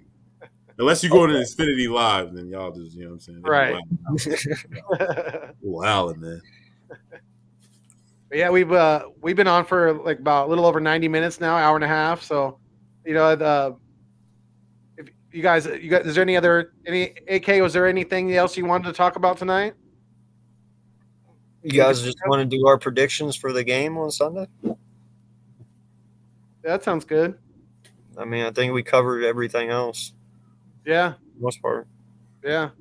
If anyone in the chat wants to know something, you can ask. Yeah, definitely. You guys have some topics you want to talk about or whatever, but yeah, I think it's gonna be a close game. I think it may come down to even possibly last possession. I'm thinking the Eagles are going to squeak out a victory, 28-27. I'm sticking to that one. Yeah, I'm hitting the parlay, bro. I'm getting my MGM, so I'm going to parlay. I'm going to say hit my parlay out. You know what I mean? And NBA basketball's back. Let's go. Right. Let's go. Like you said, they may not be by the Bay anymore, but they still got the Mandalay Bay. So they got the Mandalay Bay. You know what I'm saying? and take Ben Simmons off my Sixers, man. I'm tired of it. Yeah. I'm tired of hearing that name. That name's just starting to irk me. You know, it's like it was kind of like Carson Wentz at the end. You know, just hearing that name. You know, it's just we're done. We're ready to wash our hands of it. Take them quitters, man. Take them quitters. This is Philadelphia. Take them. Yeah. Man, I support the 76ers, but they're not my favorite team. My favorite team is the Bulls, and right now I'm so happy I'm not a 76er fan. Oh, that's cold, bro. Why you gotta do me like that? Damn. I'm sorry, man, but y'all can keep like that. Don't trade him to my team. That's all I ask. Don't send him my way. Hey, I would love to take Alonzo Ball and DeMar. You're not getting Alonzo Ball. No. And you're not getting. Yo, come to Philly, man. Come on. I'm trying to move forward in my basketball career, not go down. No, man. And you're not getting Buddy Hield or De'Aaron Fox either from Sac. So. No, you know what's probably going to happen? We're probably going to get Buddy Hield. And we're probably going to get Marvin Bagley. Is it Bagley? Oh, yeah. Bagley. Yeah. We're probably going to end up getting him watch because nobody wants to be in Sacramento. But yeah, exactly. And anyone's better than Ben Simmons at this point, so it's a win-win. Facts. Yeah, he can go there. Yeah. So what's your prediction then, King? Oh man. So I said this one's gonna go. It's gonna be a nail biter. It's going overtime. I did have an hour or two to think about the score. I'm gonna have to say 21-24. Go Birds. Go Birds. Halftime. All right. We stopped them. We're like gonna it. still go and we're gonna stop them. So we're all roughly right around the same area, score-wise. Yeah. Mine, though, 21-20, Philly. 21-20. Dang, you got a 1-point victory too? Wow, that's crazy. These 1-point victories, man. We doing a walk-offs here? We doing I had that before he even said what he said. Ernesto's going to be in Vegas, so maybe you guys will bump into each other. Yeah, man. Hit me up, man. King Fly Joint, hit me up on IG. We're going to be in Vegas, man. Sure. Vegas is going to be lit. I'm telling you. Yeah. It's going to be lit. It's gonna be crazy. Don't get in trouble, man. I've been to Vegas a couple times. Oh, I'm with the ball chain. I ain't. Oh, okay. Should keep him in line. Yeah, keep him in line. One thing is for sure, though, man. This one. I'm gonna have to say this, and I hope people don't get mad at me. But I hope Jalen Hurts seen the tape. He left a lot of plays against the Bucks on the field. That leg jerk, it's a leg jerk. I don't know, or this footing that he's doing. I need him to stop that. That one deep ball he tried to throw to Quest, he threw it off his back foot. I need you to stop that. We as Eagle fans are intelligent fans. Nick, stop lying to us. A RPO is not a run play. Okay, stop. If you say that shit one more time, I'm gonna come back home. I'm gonna smack the shit out of you. It's like dog fight shit at you, son. I'm not playing with you, B. You ever You ever heard that Redman song? And almost Yo, slapped I'll the be shit out that. of I'll be that. Okay. Dude, just line that whole offensive coaching staff up and just run in a line and blah blah blah blah blah. Smack the shit out of all of them, son. Oh my God. You keep on telling me, well, Jalen's not giving up no, run the ball. Put Jalen underneath the center. And Steichen, I heard you sit there and said that you're going to make Sanders involved. I want to see it. I want at least 15 runs. Yes. 15 rushes. And tell you, my boy will break off with one. He will break off with one. Use him. That's my piece. That's my piece. I'm not the people that love Jalen Hurts. I love Jalen Hurts just like you. I'm just saying I need him to get better with his technique. His technique looks sloppy. That's all I'm saying. No, and you weren't in here earlier. I made that comment. We were talking about him, and I told him, I said, listen, for anyone who doesn't think that Jalen Hurts is a project, you're severely mistaken. Yeah. He was drafted as a project. He is one. The only difference is you have to be patient with this kid. It's not going to come overnight. You got to work with him. But it's like you said, some Philly fans, they don't have patience. I would rather have the patience and make sure that he is the guy rather than trade him go somewhere else, ball the fuck out, and then me get pissed off and have to get on here and do a rant video. So I mean, just be patient with him. I mean, he's only costing you $800,000. You can build around this kid for the next 3 years, build your defense up the way you want, your offense up the way you want. And then if he's the issue, plug someone new in and off you go. Yeah. It's that simple. Don't make it more complicated than what it has to be. So my question is, so would you scrap getting a quarterback or for the future, or would you just stay with Jalen Hurts and then you got Uncle Rico? I would. Yeah, no, I would stay with Jalen Hurts and Gardner Minshew. Okay. And then what I would do is if you want to go offense, you have $50 million plus coming up in free agency. I would do your offense however you want with the free agents. And then draft, I would do everything 100% defense in the draft. If you want to go like maybe one offensive lineman later round, sure. Well, they will. Yeah. But I would focus mainly on defense in this draft. At least your first 5 picks. Because here's the thing. This draft, as bad as this defense looks and how many guys are old and offensively too, you need every one of these picks to hit. You can't miss. You need all 9 of these guys to be able to start next year. And they all have to be good if you want any chance of being relative in the next 3 years. So that's where the whole Howie thing comes into play. If he's picking, we're fucked. Facts. Because we know the first 3 picks are going to be offense and defense. Overreach. Oh, yeah. It's overreach. Yeah. Overreaching. So that's the way I look at it. If anything, I'm spending my $50 million in free agency on offense and draft my defense. At least when you draft your defense, they can grow together, build together. Offense, you can make it work with putting pieces in here and there. Yeah, we did that in 2017. Yeah. So you saying that, is you saying that you're being patient and you see this? I think being patient is it needs to be like known. Like, hey guys, we gotta be patient with it because this is what's going on. But at the same time, Nick Sirianni is not being patient.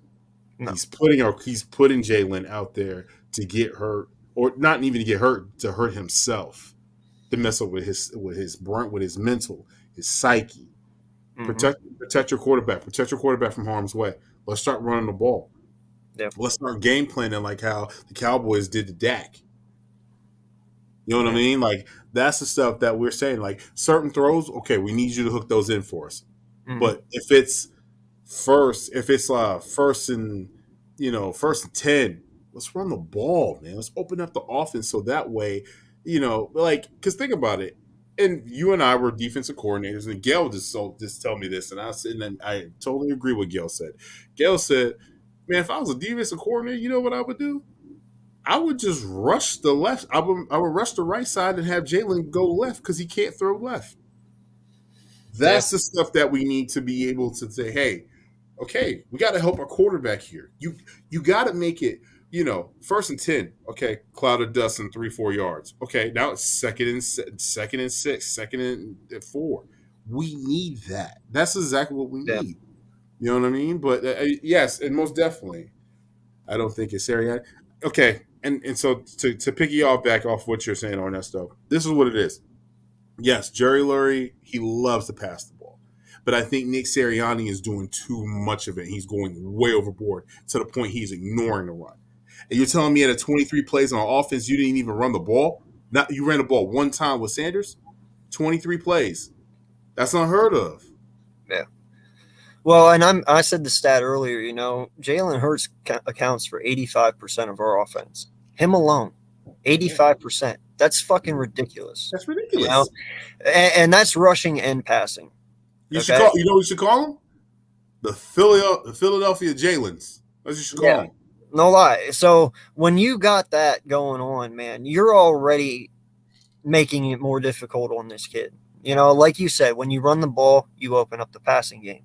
So therefore, you're not already helping this kid. You're already putting him on a crutch because you're not fully helping him like you say you want to. And then secondly, you sit there and I get it, and he was saying Jeffrey, Lurie, and Howie, they want to pass the ball. We get it that this is his prove it year. Okay. And I believe whenever they said that, they were like, hey, put the ball in his hands. Let's see what he has. We need to make sure this is the guy.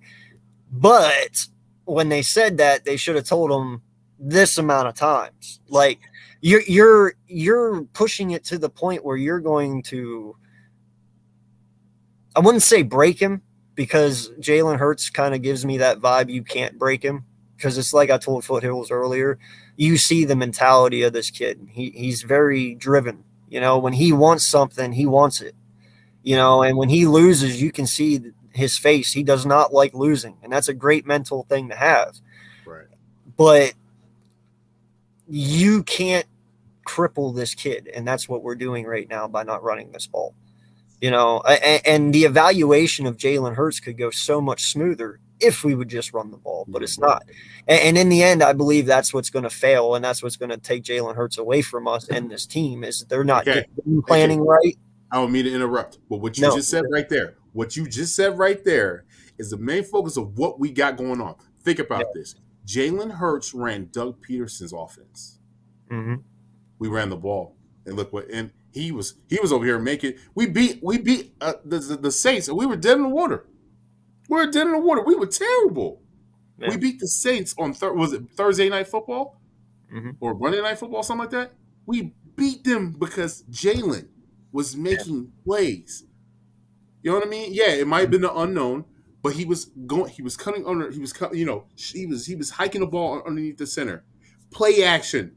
You run play action with a running quarterback. You can't do RPOs all the time with a quarterback like that. Like I said earlier, I said when you do RPOs, who's the number one person you think about RPOs and they'll slice and dice your ass up? Aaron Rodgers, right? Allen from Buffalo. Josh Allen. And then last but not least, Super Bowl winning MVP, Nick Foles. Nick Foles never even fucking ran the ball. You see how slow Nick Foles was? He was slicing motherfuckers up with the RPO because he was making pinpoint decisions. Mm-hmm. You can't run the RPO with an athletic quarterback like that because all they got to do is double up on both ends. Because we already know you ain't gonna run the ball, so we'll just put 8 in the box and just chill right here. Yep. Let's see if your quarterback can be accurate. Right. Well, and that's what you said. When you pass the ball 90% of the time, that defensive coordinator coming in before the game even starts is like, dude, I'm going to blitz you 90% of the time. Because you're not going to run the fucking ball. I don't have to worry about you running the ball, so I'm just going to bring the house at you every fucking time. And then Jalen has to scramble, and then he has to do all these crazy shit things, and it doesn't work out, and everyone's like, what the fuck's wrong with Hurts? Well, you're not utilizing the motherfucker right. Sorry, Philly. Yeah, go ahead, buddy. No. My rant's over. I'll go mute for a minute. Go for it. No, not at all. It's just that. It was a good conversation. Oh, absolutely it was. It's just that the Jalen. Let him get mad at you. Say what you're gonna say. Get it off your chest. No, they're making it so easy on defenses when they just keep putting him back in shotgun, because there's such an easy recipe to defend that, and they're continuing to do it. It's frustrating because this offense, these coaches need to trust this offensive line more. They really do. They have to. They got to utilize Miles Sanders. They got to get him the ball, bro. You can ask any big man that played offense on the offensive line. What is the easiest blocking technique, or what's the easiest way? Do you like the run block, or you like the pass block? 99.9 going to sit there and tell you run block. Yes, because you're going forward, not backward. Right. Come on, man. Yeah, and like, the same thing with the illegal man is up the field because of the fucking RPOs. He's sitting here thinking, well, I ain't got nobody to pass it to, so I got to run the ball. Hey, illegal man up the field. I got a question for you. Do you know how many times last year Jalen Hurts was under center in his 4 games? I don't. Okay, it's okay if you don't. 40%? You want to say 40%? No, like how many times? Like an actual number. Oh, I don't know. I don't know. 34 times in 4 games he played under center. Do you know how many games he played under center this year so far? 2. 4. Wow. Well, because we're at goal line. We're at goal line. He QB sneaks it in a Panthers game. He's played under center 4 fucking times. Doug Peterson doesn't look so bad now, does he? Oh no. Oh. Hey, what was it? Mike Rowe? That's crazy. Did I really just say that out loud? I'm sorry. My wife is going to get so much. You were screaming last year that Doug wasn't utilizing Miles Sanders, right? Enough. If Doug wasn't, then damn, Holy we definitely are now. Right? We went backwards. But you know what's crazy? Us as Eagles fans, we are spoiled. Yes, we're spoiled. I think I'm like 113. 113. Come check me out, bro. Follow me on it's right there. My handle's right there. King Fly John on IG. Just wear the same hat so he can find you.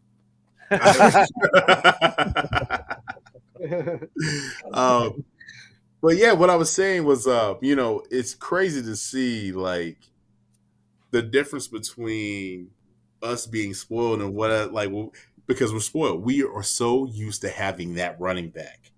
Remember in 2018 we didn't, or 2019, or is it 2019? When we had my man from Philly. What's my man from Philly? He's actually from the same. He's actually from where I'm from. Oh, you mean Josh Adams? Yes. Yeah. We had Josh Adams. I don't even know why we let him fucking go. I was like, damn, like I'm really spoiled. I always have a good running back, and then we get Miles Sanders. I'm like, that's it, and we don't even use him. The entire time we don't even get used. Insane. Man, I can spit them out right now. Fucking hell, I mean, we had LeGarrette Blount one year. We've had Jay Ajayi that year. We've sat here. We've had Deuce Staley. We've had Brian Westbrook. We've had McCoy at who? Levis. Oh yeah. You know, I mean, you can just keep going and going and going with halfbacks. Like, I mean, you know what I'm saying? Like, yeah, by the way, where's our fucking Julio Jones? Where's our Mike Evans? Where's our Devontae Adams? You know, where's, all that shit. We've never had a fucking great wide receiver like all these other guys. And that's T.O. 1 year. It's 1 year. I'm saying I want my 7-year Julio Jones. Yeah, I know, but imagine though if you could have had T.O. for 7 fucking years. That's what I'm saying. I would rather have T.O. 7 years than just 1. Yeah, I got That's my point. Like, but T.O. gave us that. oh hell yeah, Like, oh, bro. When he sat there people. after his leg, and he was like, "Oh, I'll be back for the Super Bowl," I was like, "There's no way this dude's coming back, motherfucker." He was there and he balled out. He balled out. That cryogenic chamber he was using fucking worked. That's all I gotta say. And that was like, that was ahead of its time. Honestly. Way ahead of its time back then. Yeah, it really was. Because I mean, and like you touched on earlier, King, you know, Jalen Hurts, his specialty is he's a play action quarterback. Somebody said that earlier. I don't know if it was on our live earlier with Birdman _951, but he succeeds when he's able to run the play action. And when we have zero running game literally right now, I mean, you're not fooling anybody with play action. So you just like you said, you know, when you're doing the play action, you know, you're behind the line of scrimmage from pretty far. And then it does matter what your, you know, the 3 to 5 drop step. So you know, the one thing that irritates me though, man, is if you're gonna run an RPO, fucking do it successfully. How many times have we been flagged for men downfield? Like you roll out on an RPO. Who the fuck rolls out on an RPO? You know that you only have a second or two to get rid of that ball or to hand that ball off. It's a split-second decision.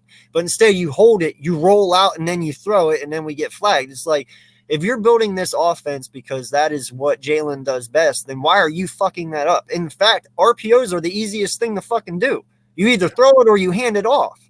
But yet you're out here making penalty flags out of all of it. And it's like, y'all should know better. RPOs are fucking RPOs. It tells you what to do. You either run it or you pass it. I'm just glad that I think that having his 2 tackles back this week, I think that's gonna help with the offensive line. And I just hope that he tries to. So Lane is back. He's back. I heard he had an ankle. He had an ankle issue, and they're gonna take it easy with him or something. Don't tell me that. Yeah. Really?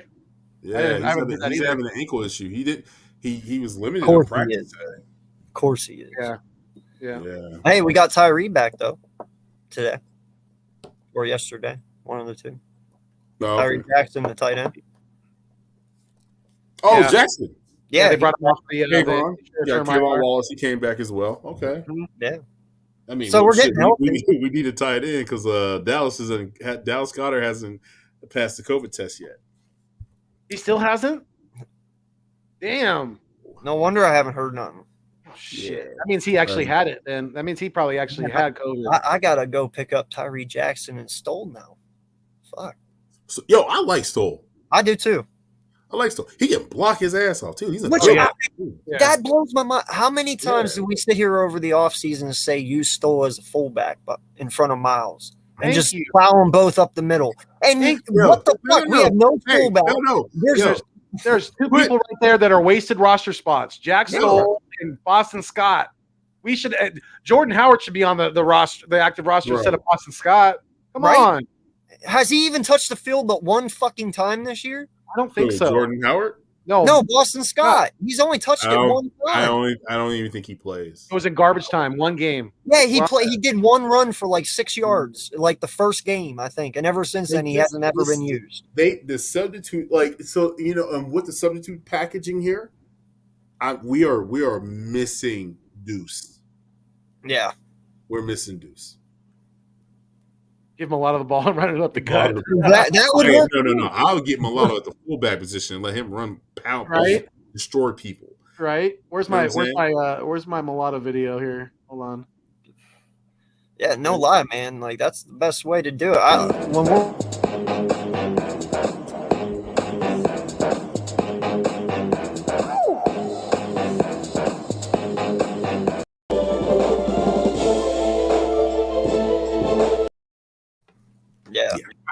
Fullback.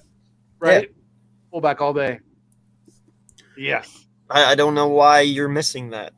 Right? Stop trying to, because Nick Sirianni likes to get cute in his place. He doesn't believe in football. What cuteness though? There's no cuteness to this offense. It's fucking screenplays and 5-yard passes. No, you know what getting cuteness is when you try to be cute, and it don't work. That's what it is. Stop with the white.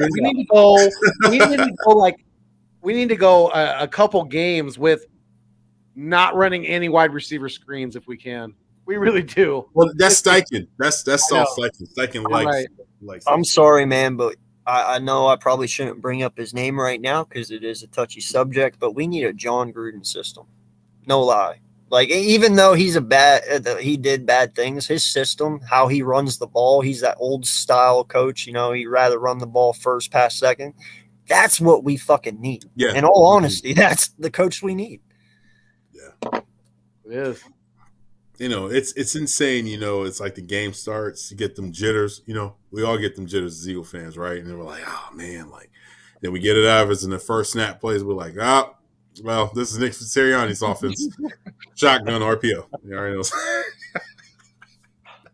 Dude, if I see anything other than that from now on, I'll have a heart attack. I swear to God.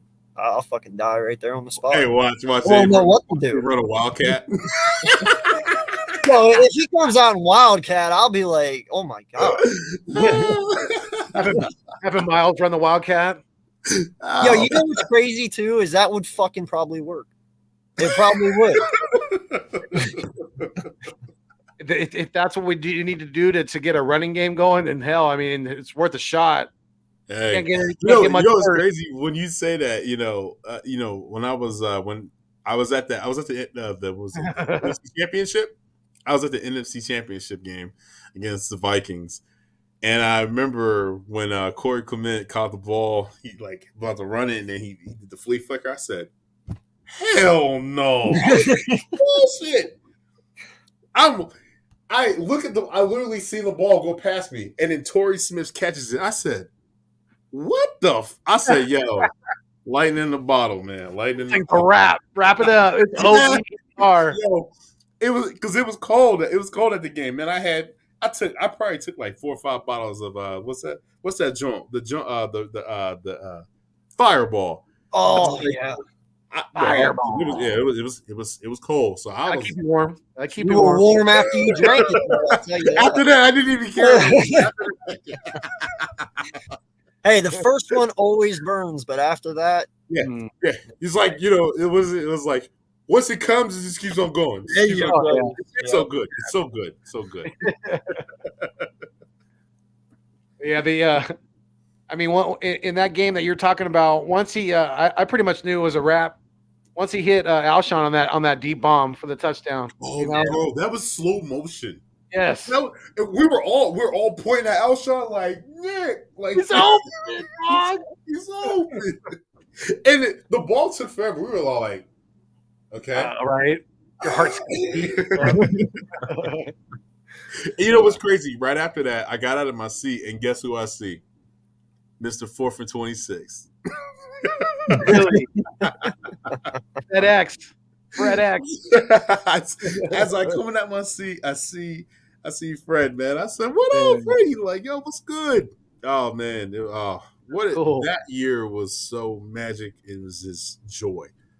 It was. Couldn't tell me nothing. I was on cloud 9. I am a very big conspiracy guy, and I'm telling you right now, if we would have had LeGarrette Blount that second year, we would have went to the Super Bowl. LeGarrette Blount is why we didn't go, and I will stand by that till the day I die. Getting rid of LeGarrette Blount is why we did not go back-to-back. Getting rid of LeGarrette Blount, and you know what else made me mad? Getting rid of Torrey. And Malcolm. Well, no, Malcolm was 3 years later. Oh, no, he was there. That was the yeah. Year. Yeah. But no, I truly believe, though, Blount was the missing piece. I will always say that. I believe that. Yeah. Totally. Because we just had a Jay Ajayi and Corey Clement, right? Yeah. Yep. And Jay Ajayi Jay got injured or something like that. Didn't he was always hurt. Yeah. And then we cut him. Yep. And then he came back. And we cut him. And he came back. And then he ended up playing for the Philadelphia Soul. Playing soccer. I think he likes his rap career now rather than football. Oh, that's right. Was he in London rap now? Yeah, London rapper. Because this accent goes on and off. I can't keep up with it. So, Oh yeah, Jay Jai. Yeah, he be busting them flows. Yeah. that's funny. Singing about the tea and crumpets. Tea and crumpets. No lie though, man. England rap's kind of cool because of their accent, though. I won't lie. Yeah. Yeah. Sorry, Doesn't give I'm an East Coast. I'm an East Coast fanatic. So am I. Yeah. I love my hip hop in the East Coast. The West, I You live in on Pennsylvania? Or? Huh? You in Pennsylvania? No, I'm in Arizona. I'm from Pennsylvania. Yeah, What I'm part? in Arizona now. Yeah. But I can't do this rap. What part were you on? Or live in? I live in Phoenix. No, I mean in Pennsylvania. Where'd you live? Oh, in Pennsylvania. I live in Philadelphia. I live in the west side of Philly. Gotcha. And then I'm originally from originally South Jersey. So Beverly, Willingboro. Yeah. Yeah, South Jersey. But I lived in West Philadelphia as well. I'm up in the Harrisburg area. Oh, okay. Yeah. And the rest of my family is in Pittsburgh. So my mom, Pittsburgh, my pops, Philadelphia, South Jersey. Gotcha. Yes, sir. That's what's up. Yes, sir. So are they Eagle fans in Pittsburgh or are they Steeler fans? The Steagles. Steagles. Yeah. Yeah, my grandma's the Steagles. That was a team of Pennsylvania back in the day. Way back in the day. Yeah. So my grandma is a Steagle. My mom's both. My mom loves the Birds because I don't know, but my dad, Philly everything except the Yankee. He likes the Yankees, which is weird. See me, I'm 4 for 4. I'm 4 for 4. I grew up there, so I grew up going to the vet for baseball, football, going to the spec for hockey, and I remember when we first drafted Allen Iverson, I was like, oh. You know what I'm saying? Like that, man. I love AI. AI was one of my favorite players, man, of all time, man. I was in North Philly, man. I'm in North Philly. Did you go to the last game in the vet? I used to have a black Allen Iverson jersey. Did you go to the last game in the vet? Oh no, I didn't go to that one. I went to that one, man. That was that one. Yeah, dude. There was literally they were selling the seats out of the vet for $200. My uncle has one. My uncle. No way. Did he get one? Yeah. That's awesome. My uncle has one. That's awesome. Still has it to this day. It's in his attic. He's trying to. I still remember the day they blew it up and we watched it on TV. Man, I cried a little bit. I was like, well, hey, if it makes you feel good, my pops went to jail.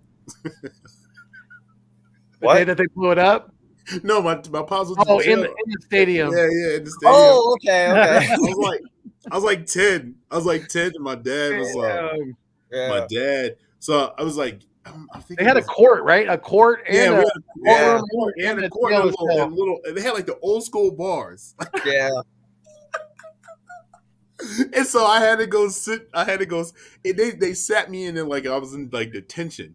They put I was got in a fight with a Washington. You got put in jail too.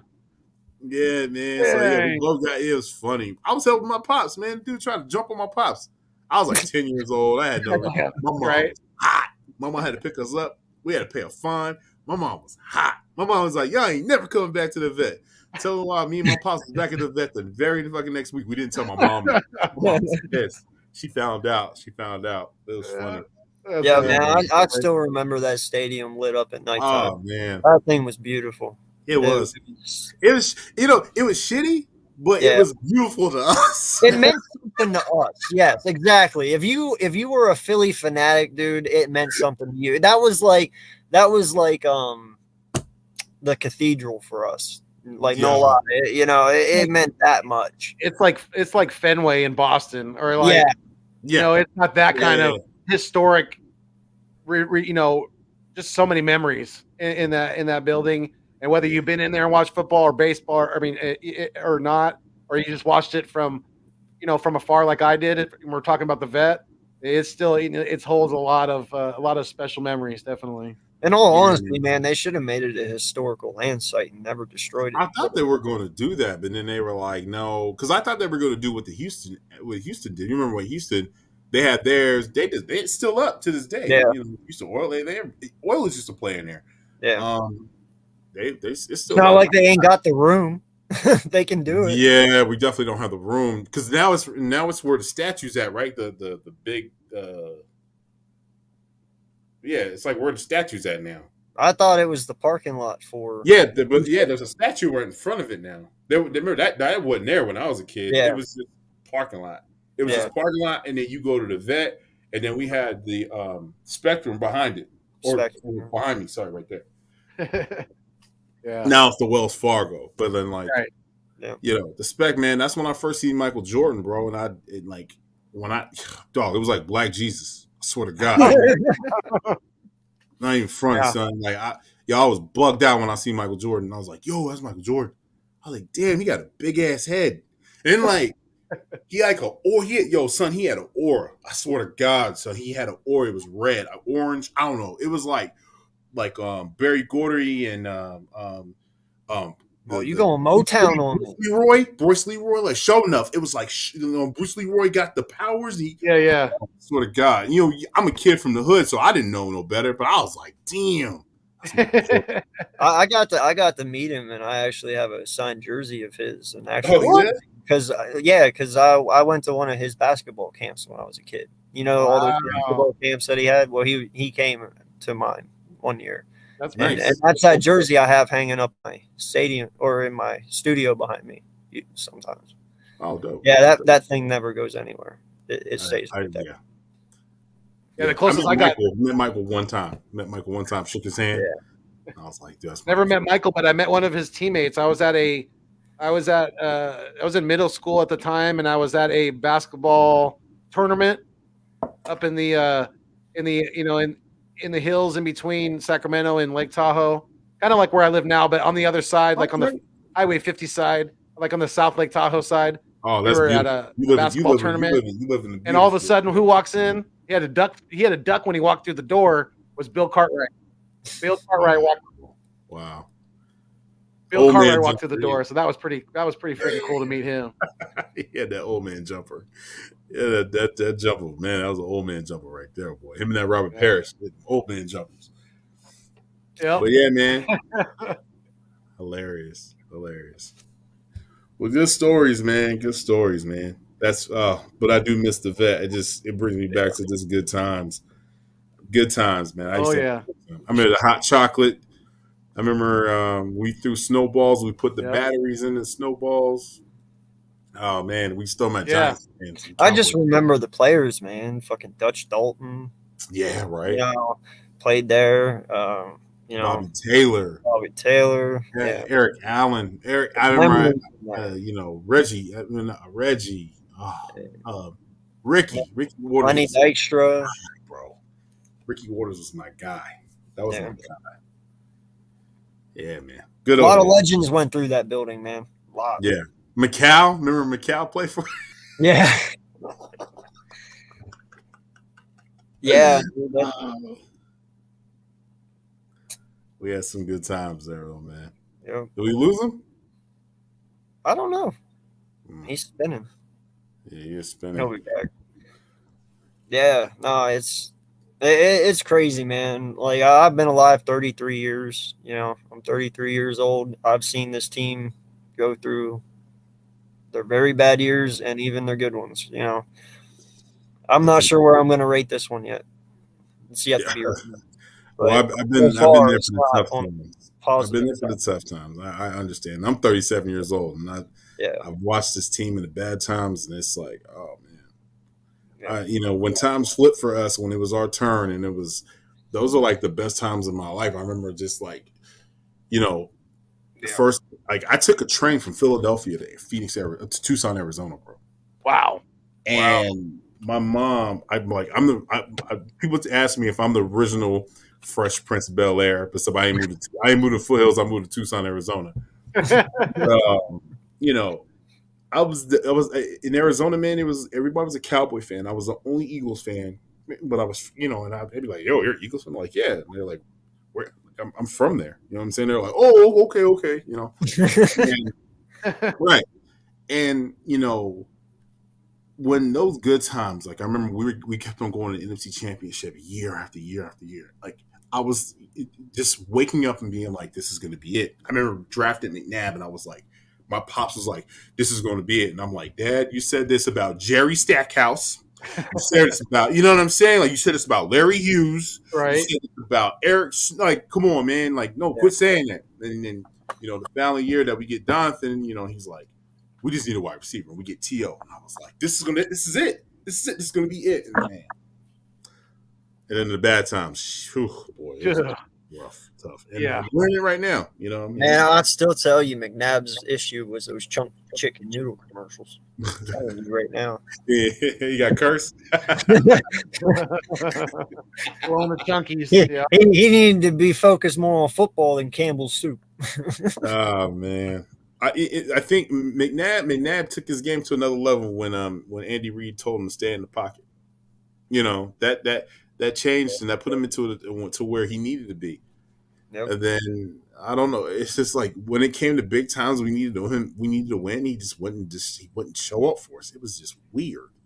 That Super Bowl, man. Oh my God! I was like, should have won it. We should have won it. There's no. What the hell? All year, man. Like, remember the first game with him and T.O.? 90 yards, 90 yards. Straight off the bat. I was like, yo, this is it. Wasn't against Cleveland? I'm pretty sure it was against Cleveland. I think first so. game with T.O. Pretty sure. Was it against Cleveland?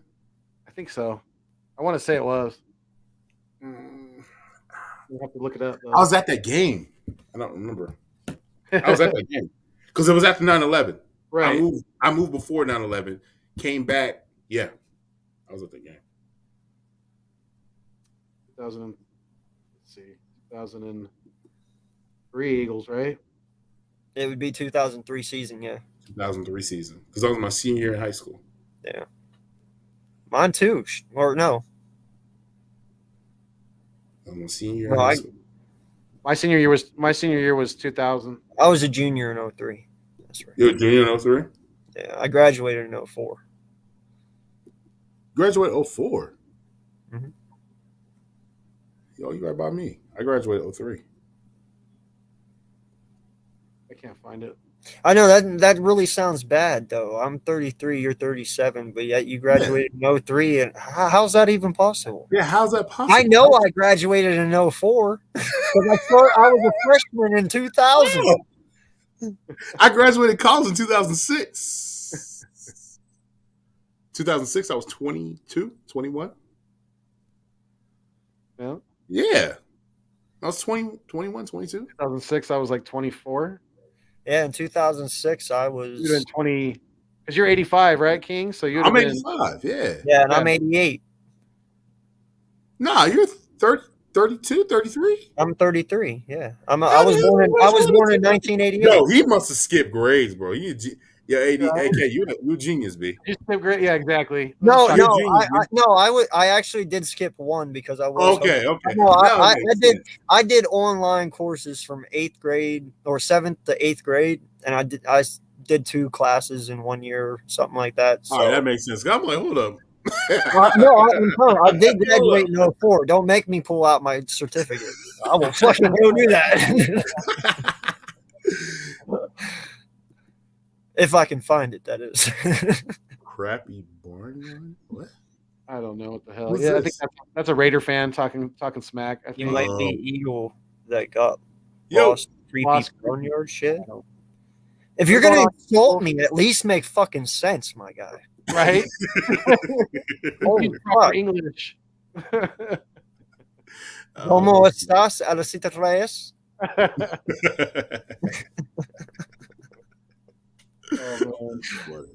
Pare kapshida.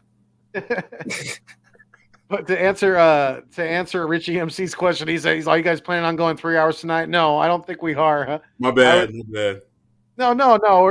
It's No 6. Bro, you have nothing to apologize for. We've done a 6-hour stream before. Like, Yes. you have nothing to apologize for. not at all. For that We draft, go until we say we're done. That's bro, literally for that how we- draft, I was 4th of John. I did they did 15 hours. I did like 5 or 6 hours. Wow. Yeah. And so I was like, yo, guys, I gotta go. I gotta get off here. Right? Yeah, no, I was with Lindy and we did 6 hours the second night, and then we did 6 hours the third. So we did 12 hours in 2 days, and I was drained. I was like, Yeah, Like, I'm not talking about mine. Yeah, I had Philly Mike and some other guys. Vic 3 was on there with us as well. They were arguing back and forth about what were they arguing about? Oh, they were arguing about like the value of a backup quarterback. I think that's what they were arguing about.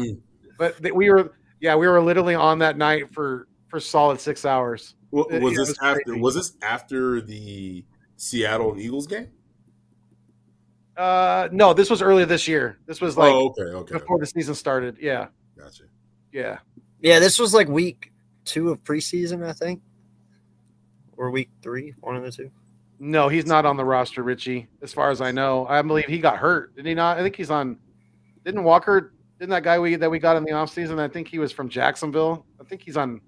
Well, they just signed Deion Kane. They just signed Deion Kane last week. Yeah. Yeah. But who's this Noah guy? The tight end. Yeah, who is it? Oh, the tight end. It's not registering me right now. Because he was here in the offseason, correct? He was here in the offseason. Noah Tuga? No. Yeah, I don't know. No, his first name's Noah, and then he has like a Samoan last name. Yeah. I know. Yeah. I didn't know he was with us in the offseason though. I thought we had just required him pretty recently. Oh, I thought we had him and then we released him during cuts. And no. We might have. I wasn't aware of that. Yeah, I'm not sure. Yeah. But I guess they're going to use him a little bit too, so I'm interested to see what the hell he brings to the table. Yeah. We'll yeah. I had to pay tribute today. Man. I had to get one of these. Oh, hell yeah. Yeah, man. I had to pay tribute. Did you see him today wearing Eagles rubber bands? No. He's wearing Eagle rubber bands in the Cardinal uniform. Can you guys see what that says? Extremely rare. Tenacious zeal. Zeal. Hurts. What the fuck is zeal? Zeal is like drive. It is he's like your kind of like a person's like you would say Jalen Hurts has a lot of zeal. He's very committed. He has a lot of drive. Yeah. I would have had to Google it. Sorry. I heard that. Yeah, I was it was something that popped into my head the other night, so I just wrote it down. I thought it was kind of cool. That's what's up. Yeah. Yeah, that's Jason, awesome. you talking all this shit, my guy. I hope to God you win because I hate to see you when you lose. But definitely come back if you lose. That'll be an interesting conversation. Right? What do you say? Raiders gonna wipe them feet with the okay, we'll see. I ain't gonna talk. I won't say shit, but if we win, I hope to see you back. Right? Better come eat some crow if we beat you guys in your home. Back, so yeah. Well, all right, fellas. Well, thanks for having me on. Yeah, thanks for coming on, King. Hey, man, I'll do this again, so just let me know. Definitely. But yeah, man, I hope you guys stay blessed. Enjoy the weekend with your families and you as well. Enjoy the game, huh? Enjoy the ones and check on your people. Yeah, be safe in Vegas, man, for sure. Oh, I'm going to me and the wife. It's gonna be me and the wife, so I'm just safe travels. Yeah, you got 3 kids, man. So it's like, okay, give and take. Right? It's your time to take. Don't forget, I don't know if you do it or not, but if you do TikTok, man, you can make some good TikTok videos in Vegas. A lot of crackheads walking around.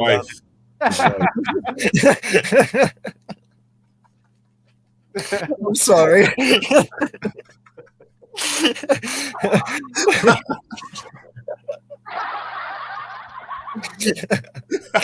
What in tarnation shit is this? Oh man, that's hilarious. That's just hilarious.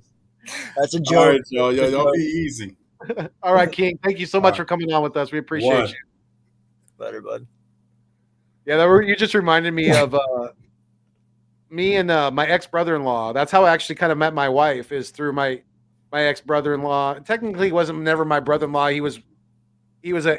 What happened was me and this guy. He was actually named Josh too, and we were working in air conditioning at the time, and we were driving to the Bay Area a lot. To San Francisco and to Berkeley and this we were looking for we were trying to find the hate. We were trying to find Haight and Ashbury. We were trying to get directions to there because it was before GPS. This was back in the day.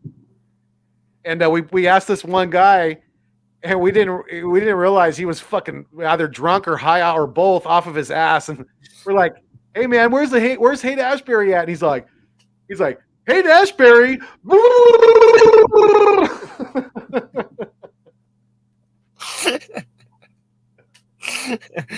Yeah. Crackheads give you moments you'll never forget. Right? No doubt. No freaking doubt. That's true. Whether you want to forget them or not, that's very true. Right? Yeah. Did I ever tell you how I met my wife?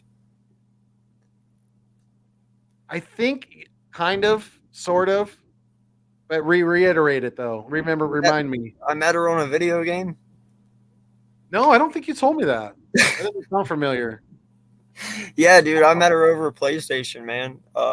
It was actually really funny because I was a part of this clan and I didn't know it at the time, but she was the leader of it, And she comes in, dude, and she starts freaking the fuck out, like instantly. Like no one was talking. She just starts like blah, blah, blah, going off. Yeah. And I was like, damn, someone's on their period. Dude, instantly she fucking left the room. She personally messaged me and said, "You're a fucking dick." I was like, "I'm sorry that you took it that way." I said, "I was kidding." I was like, "But if you don't want to talk to me anymore, it's fine. My bad." Dude, we've been together ever since. and the spark was ignited. Yeah, right? Awesome. Yeah. That was the first words I ever said to my wife, honestly. How many people can say that? Somebody's on their period. That's funny. That is pretty funny. Who would ever thought that would lead to 2 kids in a marriage? If I knew that, I would have done it a lot sooner. Right? Yeah, it was crazy because the same guy that I was working with, how I met my wife, we were working one day and he was talking to his ex, my future sister-in-law. And he was like, yeah. He's like, I got this girl I used to date. She talks like Andre 3000, right? And I was like, that sounds kind of cool. And I was like, yeah. He's like, should I get back with her? And I'm like, yeah, give it a shot, man. And if I would have never said that, because not too long after that, my future wife was in their apartment, which we lived in the same apartment complex. We just lived right across the way from each other, and my wife was kicking it with her sister at their apartment when we got off of work. And basically, I sat down next to her, and we were hanging out for a little while, and basically I put my head on her shoulder, and we basically haven't been apart since. Yeah. Yeah. No, it's weird, man. When it is. Yeah. She remembers it. Huh, babe? You remember when I put my head on that shoulder? Yeah. Yeah. I get a laugh about it, and Ange always looks at me. She's like, "Man," she's like, "That's going to be an interesting story when Maddie asks you how we met, isn't it?" I still don't know how I'm going to break that one, because it's definitely not how I'm going to start it out. Yeah. Like, that's the last thing you want to say when your daughter asks, "How'd you meet mom?" "Well, I thought she was on her period."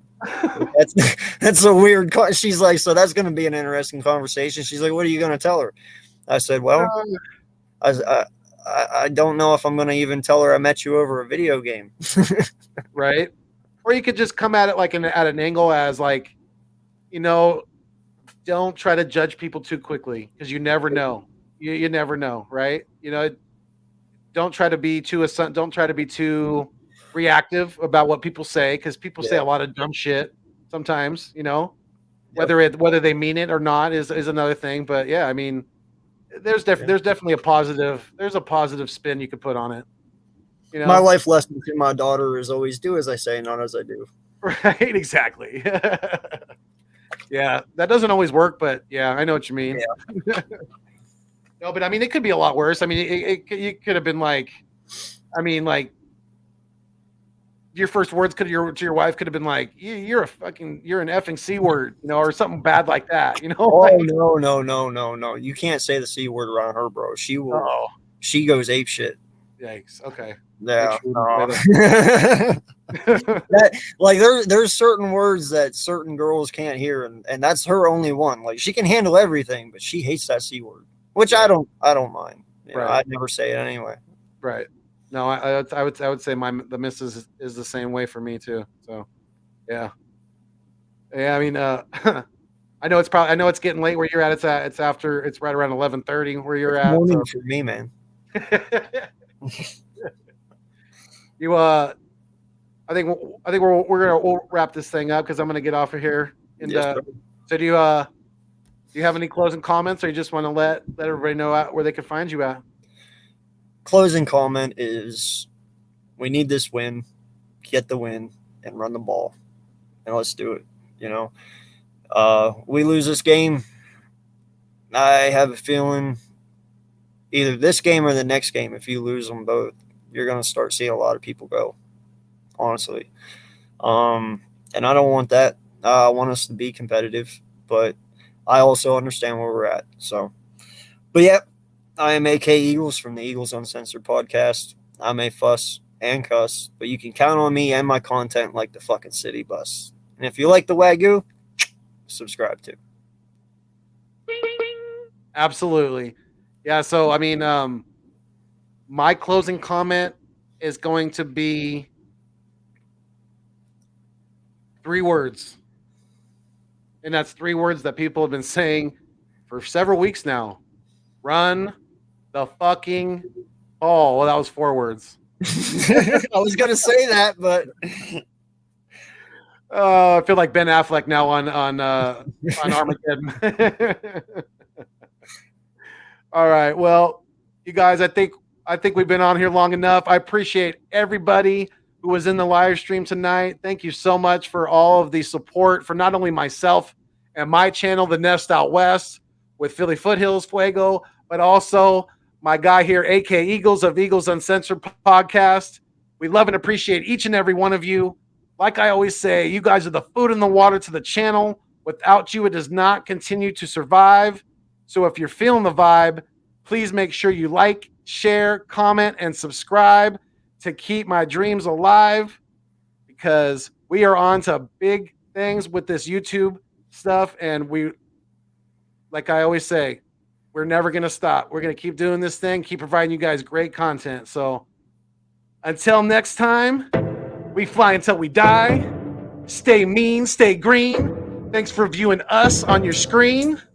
But most importantly, keep it fuego.